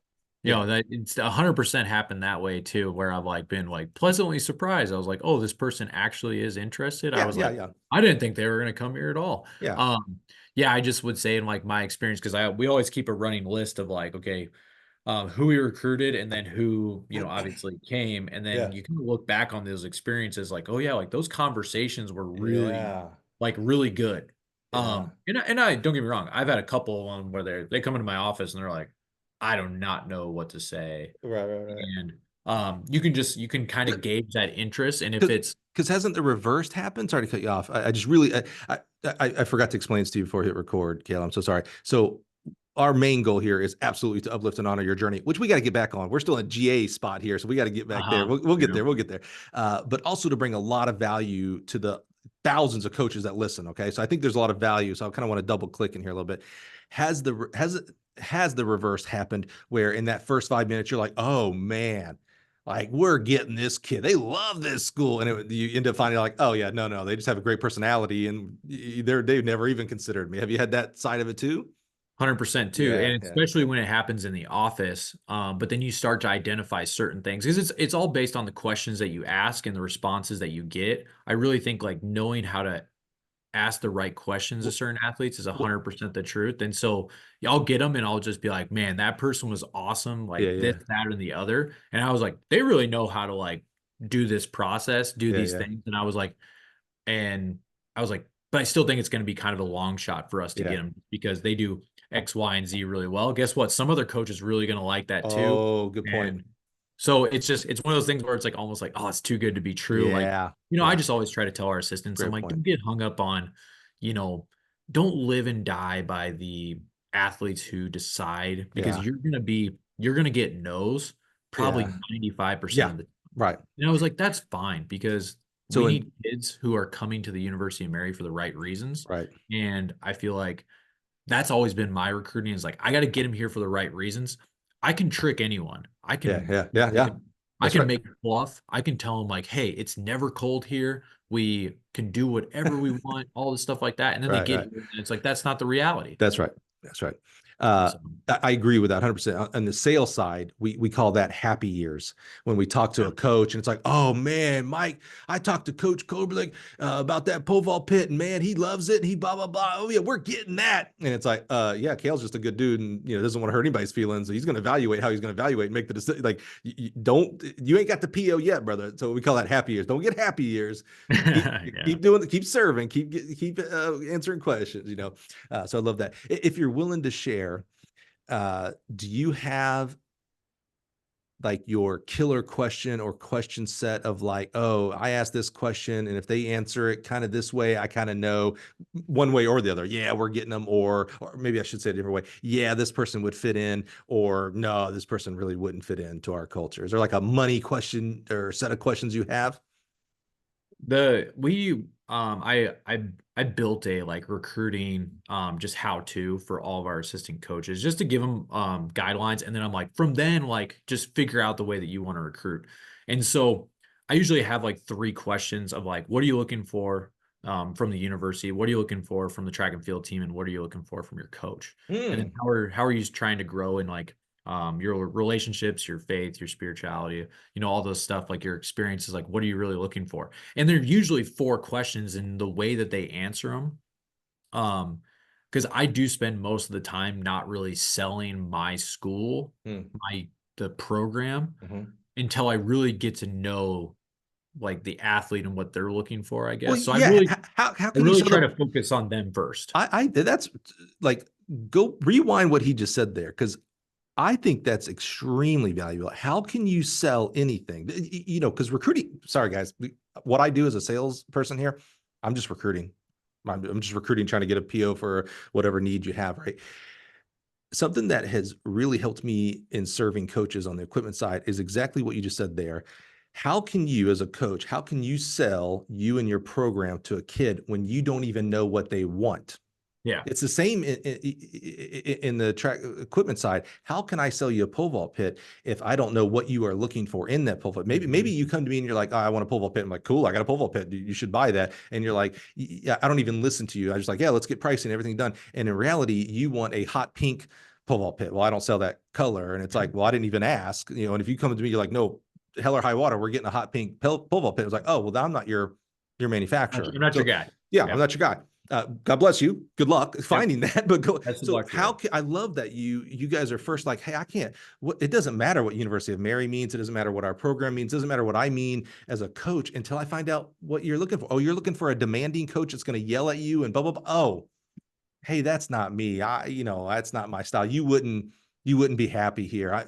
Bless you to find someone else, but yeah, we're probably done here. So I Mhm. love that you click into like, tell me what you're looking for first, and then I'll tell you if we actually fit or not. Instead of Yeah. like to your point, because I can make it sound like I fit, but again, you realize like, oh well, that kid's not going to be happy here, which just means they're going to transfer, or if God bless, worse, they're going to stay for 4 years and their life is going to be hell and our life is going to be hell. I love that. That is so important for coaches to realize sooner than later in the recruiting game. Yeah, so I would say my first several years of recruiting, I very much just was trying to sell the university and the program and I didn't learn enough about the student athlete that I was trying to recruit. And so sometimes I tell myself, I'm like, gosh, I'm asking them way too many questions just about them. I probably should talk about the program a little bit more, but I've really learned that like I really start talking about like what the program is, what our athletes are like. My athletes are our best recruiters in my opinion, like because I think if they mesh on the visit, that's where it's going to be like really good. And, you know, they'll see people like, oh my gosh, like you have an athlete who's like started high school like at this, and then now they're running this. Like, wow, that's amazing. I want to be a part of a program that develops their athletes. And so when I get them on the visit, that's where we really start talking about the university more in the Mhm, program. mhm. But I Yeah, think that's why I've been you find out able, what they're looking at before, and that yeah, probably makes your batting average a little higher because you're not bringing in kids who, yeah, I really want to be at a school that has 20,000 students and in a program that focuses on distance. I'm making this up here a little bit, and a coach who, cracks the whip. It's like, oh, yeah, yeah. we're not a right fit, so we're not even going to bring you. So your batting average is probably several points higher just because of this pre-qual, if you will, that you're doing because you're being Mhm. intentional with these question techniques. Yeah, I think I used to be, like, very I love high it. on, like, volume of visits is gonna get us more kids, and I was like, "No, Yeah. volume of Right, visits are right, just right. gonna get us is just gonna waste more of our time." So, like, the quality of visits have, I think, shot way up, and we have been more in detail, like, getting them here, and doing it the right way. So, Yeah. yeah, really, Love really it. enjoy that, and, You wrote a guide for your staff. If you haven't done so, I'm going to encourage you uh, for this philosophy and style to speak more on it. So whether it's at track clinics at USTFCA, like this is like mhm, to me, I think my main focus is going to be how do I help improve coaches in their lives, the people who choose to be coaches in their lives. And I think part of that, because I don't think of the athletes all that much. Because if I can affect you, I can affect 100 athletes instead of trying to worry about 100 athletes, right? But I think the side of the expectation of the kid as well. I think right now, in general, this is a big swath. There's obviously specifics that don't match what I'm about to say here, but in general, it's the sale of like, how do I make myself and my program look great to every kid that I want that has the marks I want, and then we fume as coaches of why the transfer portal is so huge, why kids transfer, why when they get on campus, oh wait, we're not copacetic. I struggle coaching this kid. Well, it's like, well, yeah, you sold them up that you are this style, and that's not true at all. By the way, again, because we're dealing with 18-year-olds, they're doing that same thing on their side. When they're talking to Coach Cale here, they're trying to figure out what's he want to hear. I really don't like to do volume as an 800-meter runner. I don't think I should be doing 50 miles per week. But when he asked the question of like, well, do you do long runs? Like, well, yeah, I would absolutely do. It is a lie at the end of the day, but it happens when we hire people here, when the recruiting or the interviewee process, like what do they want? I want a chameleon. I want to act like that so I get the yeah, job. And here's the thing: that kid who misrepresents themselves, I have a hard time telling a kid he's lying. I'm sorry, misrepresents himself, and the coach who misrepresents themselves, yeah, they're doing themselves a misdeed because you're not going to be happy if you come to this. yeah, If I lie to you during the recruiting process and you come to work for us here and I'm not who I said I was, you're going to be miserable, which I'm going to be miserable too, by the way. So yep. I love this transparency. So I'm going to encourage you to speak on this topic more, whether it's through actual presentations like I talked about at clinics and USTFCA. Maybe your style is more, I like to write, Mike. I'm not really a speaker. Cool. Get on LinkedIn and write articles, or actually Twitter has articles now too. Find a way. You will help, like many of the mentors that have poured into you, you can help others. Mhm. This is so important to me. It really is what you're talking about here. I think if we have more open, honest conversations between recruiters and athletes, I think we'll have better mashups to school. They'll go to the right, more of the right schools. That means all divisions, by the way. And that means we'll lessen the amount of transfers that we're gonna have, which I love that a kid can transfer. I'm pro athlete in that side of things. I just wish there was a better process beforehand so that you're happier from the get-go, not your junior or senior year when you transfer. Okay, Cale. So that's my encouragement to you. You have so much more of a journey here. We're still in graduate that we left off at. What did you get your graduate degree in? Administrative leadership. So Oh my God, administrative everything nonprofit. you're like the DNA put together coach here. My God, a dad who coached family that did track. You knew you were going to be a track coach. You get undergrad in physical ed, of course, because that's what you do when you're a track coach. Now you get an administrative. I mean, come on, dude. You're like, you might be the traditional path. Remember I talked about I'm probably the closest to the traditional path, because that's like, my dad laid it out for me. He's like, if you want to do this, this is what you need to do. And now you have some people who are just bypassing masters altogether and just getting jobs. So I alluded to it as a joke during our pre-interview, but we're laying out you kind of just looked at me and I was like, well, I don't know if that's just his style or if he's like, yeah, Mike, you about to see it. Okay. What an amazing experience. Like, thank goodness you guys got matched up in Spokane. That seems like what a match made in heaven. But like all GAs, you got to graduate, which means you got to move on, or they open up a full-time slot or part-time slot for you. What happens to you after you get your graduate degree? So then what comes next was like a rough summer of like trying to find a full-time job. I'm 25 years old now. No, I guess turning 26. So I'm not going to have healthcare. Got to get a full-time job, right? Off the parents. And so, applying everywhere, probably applied for like 75 jobs. And I think I did a really bad job of like the resume, the cover letter, things like that, showing that I'm actually interested in that place. I was just like, any place, just go. Doesn't that give you some compassion to an 18-year-old who's doing that? That's why I don't get mad at that 18-year-old kid that's DMing me. And it's like, bro, all you do is look, I'm not a tracker. What are you talking? I even, one kid, he said, I loved your program. I want to be part of your program. I was like, cool. What part of my school did you like the best? And he gave me some generic answer. I'm like, dude, I'm not out of school. Like, come on, bro. Like, you're wasting your time with me where you could actually be using this hustle to go do the right thing. So it gives you some compassion of like, man, I made the same mistakes. I just general applied to everybody instead of being a little bit more specific of what I could do for that program. Sorry, I just had to interject that in there. Yeah. And so that was really rough. I was in like a really low spot. I'm like, I can't find a place to go. And then, Toby steps in me. He goes, send me what you're sending. And he just grilled me like, you're doing this wrong. You're doing this wrong. You're doing this wrong. And so he pretty much cleaned up everything that I was doing wrong. Because like Toby, like he had his PhD by 25 years old. He's just a brilliant guy. And so, and was in the academia world. He's been at Whitworth for over 25 years. He's doing great there. So he cleans it up, and then all of a sudden I start getting calls. It's like, oh, interesting. So like just him helping me with that, really helped, and he started to get more involved. And I'm sorry, Cale, I probably interrupted you more than I have interrupted the last 10 people I've interviewed. I'm so sorry. You're just bringing so much value here. So I want to kind of, again, just double click into it. Can you think of, I'll just hold you to one, because again, there's just so many people that listen that your experiences can help here. So can you think of one thing that he helped you change on that resume? Because when you said I was at a low point, I'm sending out 75 resumes, a lot of people just shook their head and were like, yeah, that's where I'm at, buddy. Or, hey, I'm still there. Or they're in their last year of grad work going, oh, wait a minute. Is that what I should have expected? I thought it was smooth sailing once I got my GA position. You know what I'm saying? Can you think of one thing on that resume that you can think back to as like, oh, that was a pretty major click to change that Toby gave you as a suggestion that might help someone else right now?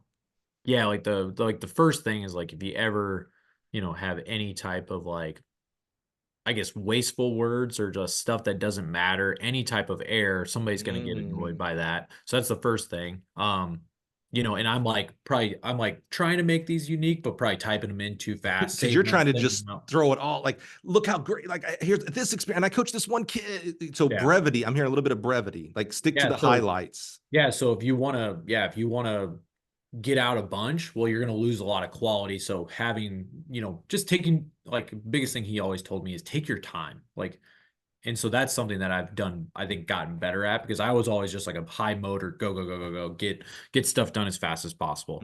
So that, and then, really, trying to like emphasize that you do care. And then like on the resume building, like there was a lot of junk on there. And so he's like, he goes, they don't care about this, put this. They don't care about So this, like the summer you delivered pizzas for Pizza Play, like I know that's a job experience, but that has nothing to, don't even put that on there. yeah, or just like some kind of like nobody cares that like you ran really good and like won a conference title in this. Like nobody cares. He goes, they want to see like the stuff that you're doing that's going to apply Yep.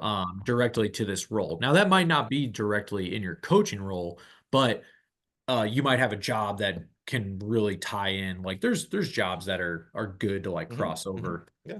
And so really just teaching me all of that. So yeah, he just grilled me. We I love fixed it. a lot of things, and then I started getting a lot more calls. Awesome. Yeah, I probably went from getting 0 calls to like I think I had like 3 that first week that we really edited it. So that was really helpful. That's cool to see your work actually have some fruit to it. It's like, man, you got to rewrite this whole thing, and it's not my natural style, so I got to, it's maybe a little frustrating.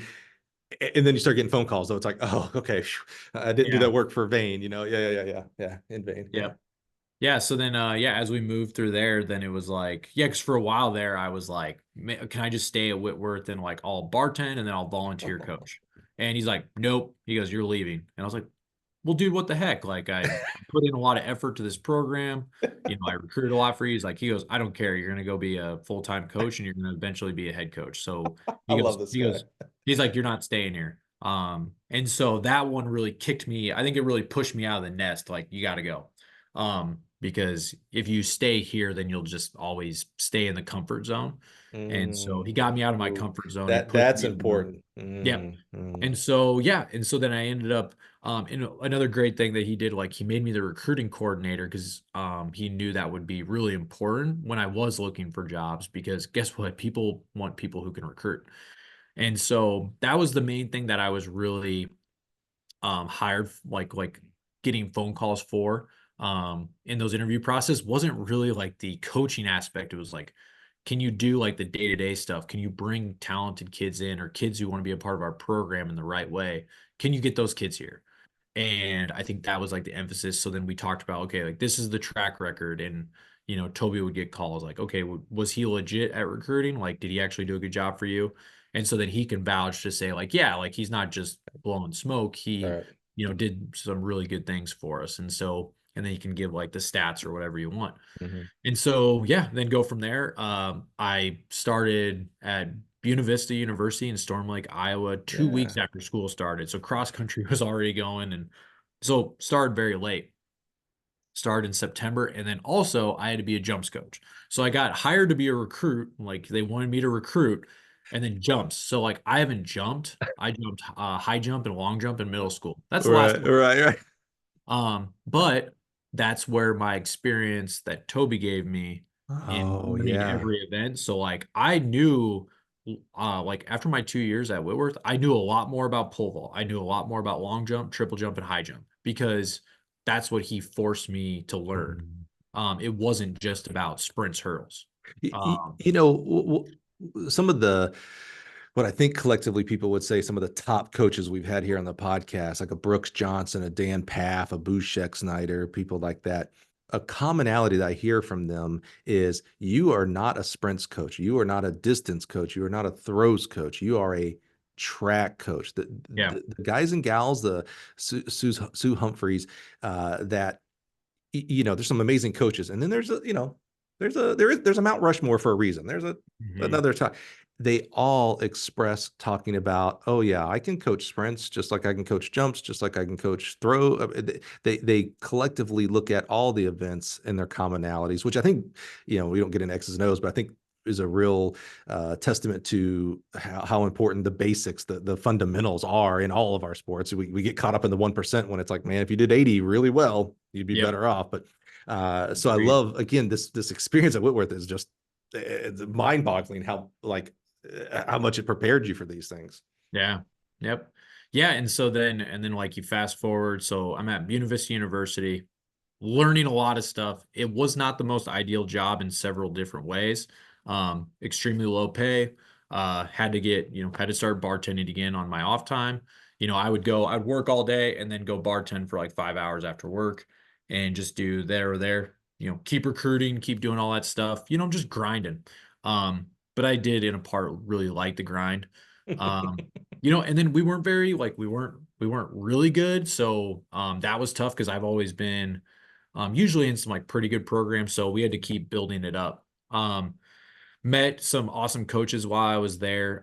Had a really good group of like young coaches that we would, bond together, talk together. So that was a great experience. Kind of all being in the same part of our career. Mhm. But then all of a sudden, COVID hit, Mhm. and boom, I just luckily didn't get like furloughed or like lost my job, but just yeah, pretty much went to go live with some family back in Nebraska, while we're going through the whole thing. But luckily in Mhm. my time at Whitworth University, built more connections. And so the coach, who was our distance coach at the time, our cross country coach, she had ties to the University of Mary. Her Mhm. name is Evie Kammeyer. She's currently at Saginaw Valley State.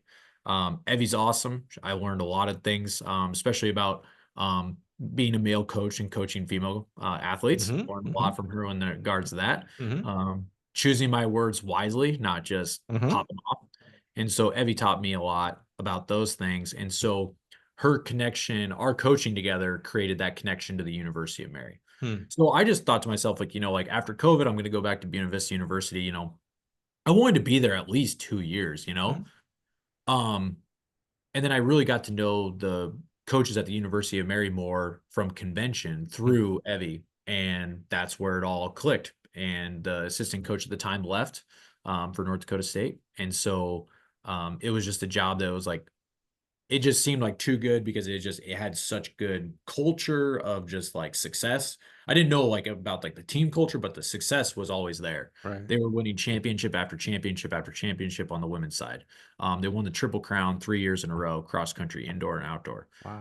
And this is in a conference going up against, Augustana and Solid conference, yeah, yeah, absolutely. Augustana in cross country, Mankato in track, and like even like Augustana in track. So, Yeah. very, very good program. And so, yeah, the rest is, hit the summer, go through the interview process, couldn't do anything on campus, had to do everything through Zoom because it was COVID.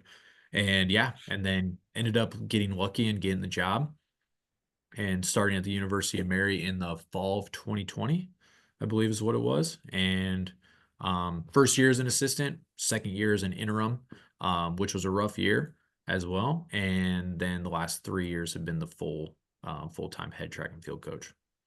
Bro, I could talk to you for a whole another 2 hours, just so you're aware. I want to be respectful of your time. So I have two final questions for you. Three, which I'm lying. There'll probably be five more, but I'm gonna try to get these in here.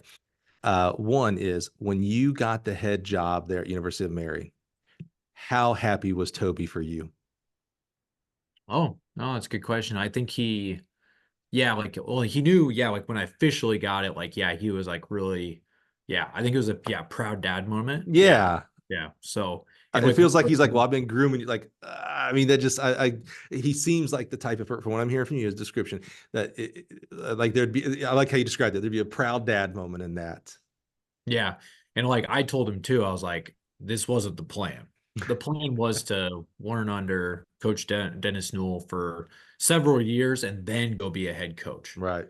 Well, that stuff just doesn't happen. Like, and so when you talk about like we all have our different paths to doing things, like I had a Mhm. plan. I Mhm. thought this was a good plan. So then when I did step into being a head coach, it was going to be for the right program and at the right time where I could really continue to learn and grow. Right. Mhm. Mhm. Well, they decided it's time to grow up a little bit faster. Yeah. There's a statement about, if you want to hear God laugh, tell him your plans or something like that. Yeah. Mhm. Which leads me to my second to last question here. You have expressed the importance of faith throughout our conversation today. How, as much as you're comfortable with, how does that, 'cause you started off the conversation today talking about University of Mary and how their mission aligns with a lot of what you and your personal life is. Where does that come from, and how do you express that as a track and field coach? Yeah. So I think so I'm at a Catholic school, but I'm not Catholic. But I do think everyone in some form or the other And I was reading a great book about this, like should have faith, and we all have faith in a certain way. And if we have no faith at all in anything, like we're probably in a really bad situation that's not going to take us down a good path. I think those are called psychopaths. Honestly, I agree 100% with you. Yeah, and so like I really do think like coaches, even though they might not think more in like religious type Mhm. talk at That's right. practice or stuff like that, and maybe they're not comfortable with the verbiage of what goes into stories in the Bible and things like that, just because maybe they're not as confident in that. But I do think a lot of programs instill faith is a part of their program, whether it's Christian, Catholic, you know, even I think somebody who's atheist can have faith in, a certain aspect of their life. Mhm, mhm. And so, we never knock anybody. And we have a very like big melting pot of student athletes here. 105 kids, you're gonna have a lot of different Yeah, people, sure. right? Um, and in the track and field and world in general, even if you're not over 100 kids, track and field is just you're gonna have so many different kids So diverse. if you cover all the events, you're gonna have differences. Mhm, Um, and so just like learning to instill that like I'm not judging you because you go to a Catholic school and you're not Catholic. Like I want everybody to grow in their faith in some type of way because I think it gives them real true purpose in life. And so that's always really important for me. And I feel like I just try to, help people find that. And I think the school does a good job of helping people find that as well. And mhm, so Toby created great ways of like being very intentional with it as well. He's definitely more comfortable than I am, like talking about certain things in like religious aspects, but he mhm, has a great way of spinning it into life mhm, where faith and life meet. And I've always enjoyed listening to any sermon is how can we relate our lives to our faith and vice versa. mhm, mhm. I mean, doing some, back of the napkin math, you are 30, 31. Yeah, right on 31. You know, math's not my strong. I'm from Alabama, so math's not my strong suit, but every once in a while I get it right. Yeah. As you talk about like the differences between like a Toby and you in that aspect, you have a lot of experience, obviously, Cale, and being a head coach. You've learned a lot in just those short time of being a head coach. In reality, you are a baby, a pup. You are a rookie, and that's a good thing. Sometimes it sounds like it's a bad thing. To use a track analogy, if we were to look at a 400-meter race, you are just now in the starting blocks. You're 30 years old. You've coached for 8 years, 9 years, Oh yeah, the roughly? 8 years. Yep. In a very small, in a minimal sense, you're going to coach to your 60. That's 30 Mhm. more years. That's almost 4 more of your current coaching. We talk about training age. Yeah. Your coaching age is, let's call it 8 just for math. There's 4 more of those lives. And that's only to 60, by the way, Yeah. which, today's, we're making advancements in health. You could be coaching to your 70, 80, 90 years old. I hope you retire before that because you deserve it. But you're like, that's why I say you're barely at the starting block. You've had such amazing experiences and affected young people's lives in such a positive manner, and it's just starting. Like when if we're looking at a book, we're just in chapter 2, bro. You got 10 Yeah. more chapters to go, and that should be exciting. If you're in the blocks of a 400, you're excited because you're about to do your race. You're in the blocks of your coaching career, and that should excite you Mhm. for the positive impact that you're going to make on hundreds, thousands of more young people in this great sport. So just, what you are and how you are today is going to continue to grow in confidence, grow in experience, grow in reach as you reach 40 years old, 50 years old, 60 years old. And it seems like that's a long time away, man. But trust me, as someone who's about to hit 50, I have a hard time remembering that it was 20 years ago that I coached because it was like, oh yeah, it was yesterday. I remember all those kids, Arthur and Joe and the Chris, and it was 20 years ago. Those kids are having kids that are getting recruited now, so it seems like a long time. It'll be in a snap, and so the influence of a person like Toby on you, and he's obviously had influence on a lot of other coaches. Your outreach is It's just exciting to be at this early stage, not talking about like, yeah, I'm about to retire because I've done 40 years. It's like, man, it's exciting to see that Yeah. in you and your story. All right, Cale, leave us here. My last question is almost always this question: as you are looking into, it's the fall of 2024, so you got 2025 season coming up here soon. Obviously, you're in cross country season too. Don't let me forget that. But as you're looking in the future, and you get to, whether it's 2025, 2030, next 5 years, what's got you excited about University of Mary track and field? Yeah, I would say what's already gotten me like excited for what's happening so far this year is like we have a really good overall. So last year we were the number 7 program in the country. And I love program of the year awards because like it Agreed. holistically shows our cross country and Love our it. track. Love it.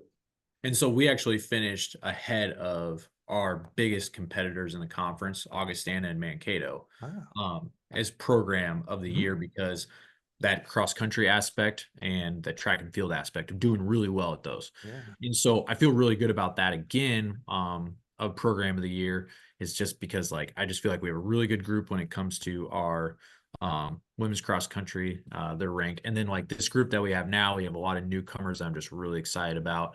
And then also I haven't talked enough about is just like the coaching staff as well. Mhm. I'm really excited about our coaching staff. I think it's probably the best staff that I've had since I've been here. And I was thinking about that because like I think about all the coaches that have been here, before us, and Yeah. I really enjoyed my experiences with them. We've had so much fun along the way.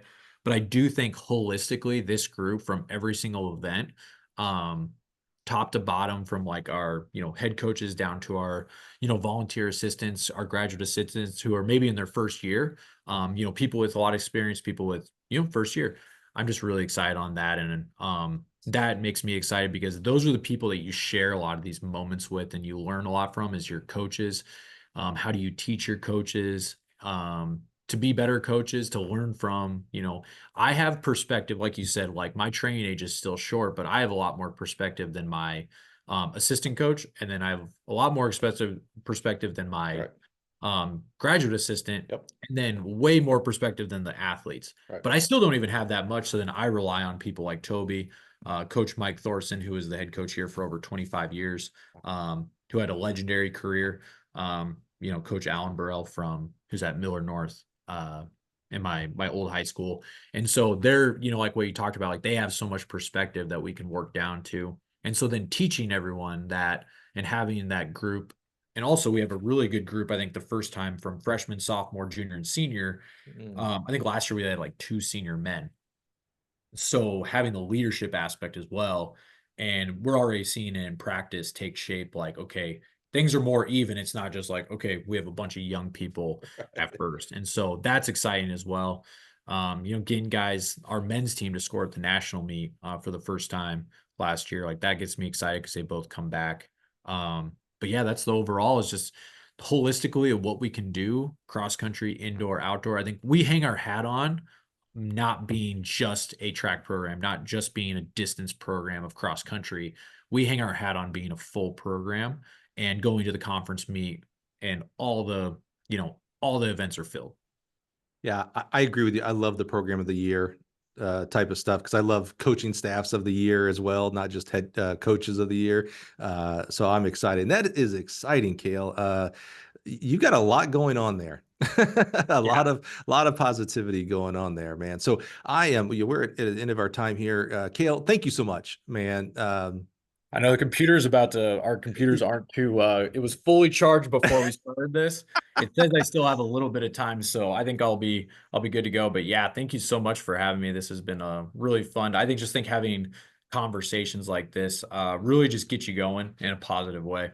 Yeah, it helps. It allows you to honor. Our goal is to uplift and honor what you've done, and it's been amazing what you've done in a short amount of time here as a coach. It helps us for you to honor those men and women who have poured into you, which Mhm. I enjoy that part as well. And it helps us to bring value to the coaching community. What some of the topics that we had, and again, I'll kind of not apologize for interrupting you a lot because it was just like, oh man, hold on, don't keep going. I want to hear more about that. That's going to bring value. So you helped the coaching community a lot in this conversation as well, man. Yeah. Yeah, something I really emphasize when I have any conversation with somebody is like, that's what I want. I want to and that's what the recruits, that's what the coaching staff as Yeah, well. it's easy to Um, see I that. get I get really annoyed when like people try to just like talk and like just kind of spiel. I love conversations with, conversations with our coaches, with our athletes. I'm always looking for those athletes, those recruits to give me more Yeah, yeah, yeah. conversation stuff versus like I just don't like it's mainly with those two. I'm like, I don't want to just talk. Right, Talk right. at you. I want to talk with you. Yeah, And so whenever you get in a certain situation where you can have a great conversation like this, like you just get really, it really gets you going in a positive yeah. way. I'm glad you said it because I sometimes wonder if people think it's a show, or maybe they don't, maybe if they don't watch on YouTube, maybe it's harder to hear through the audio. There are some conversations where I get a little bit more amped up, and this was one of them where it's like, oh, hold on, wait a minute, you wrote a manual on how to recruit for your teams. Like, wait a minute, there's other people that could use that. Oh, wait a minute, you pre-qual your recruits. I think some coaches say they do, but I think we get into the mode of where I'm going to talk at you, recruit, Mhm. instead of like, hey, I'm going to ask questions. I'm just going to ask a lot of questions. How do I know how to serve you if I don't know what's going on? So I just think there's so much value, man. It got me pretty amped up, pretty jacked up there. So Cale, thank you so much, brother. Again, the most important thing, the most valuable thing you can ever give me is your time. I know you're busy. You're the last day of the first week, and I know how chaotic that could be. Herding cats is probably the most appropriate way to describe that. I love that you use that explainer. So thank you so much, man, for being here and sharing your journey with us. Thank you. Really appreciate it. Really glad I did it. Oh, good. I'm happy to hear that, man. Hey, and thank you guys for being here again. Once again, every week, every Monday, we're going to have a new original content coach. We had the most traditional route that I've ever had here. And so we learned a lot, and it was good. We learned a lot from that. And don't forget, I think we're still in our OG series. So every Thursday, we're republishing the first 10 coaches that took a chance on me way back in January of 2020, the first coaches that took a chance on me to do this crazy long form track coach focused podcast. So we're to uplift and honor and say thank you to them. We're republishing there. So check out the first 10. The audio is not as good. I'm not as good. I've gotten better after 270 something of these things. So check those out. And we're going to keep bringing you great bonus material, great original content. Check us out next week. Thanks for being here, guys. Have a good one.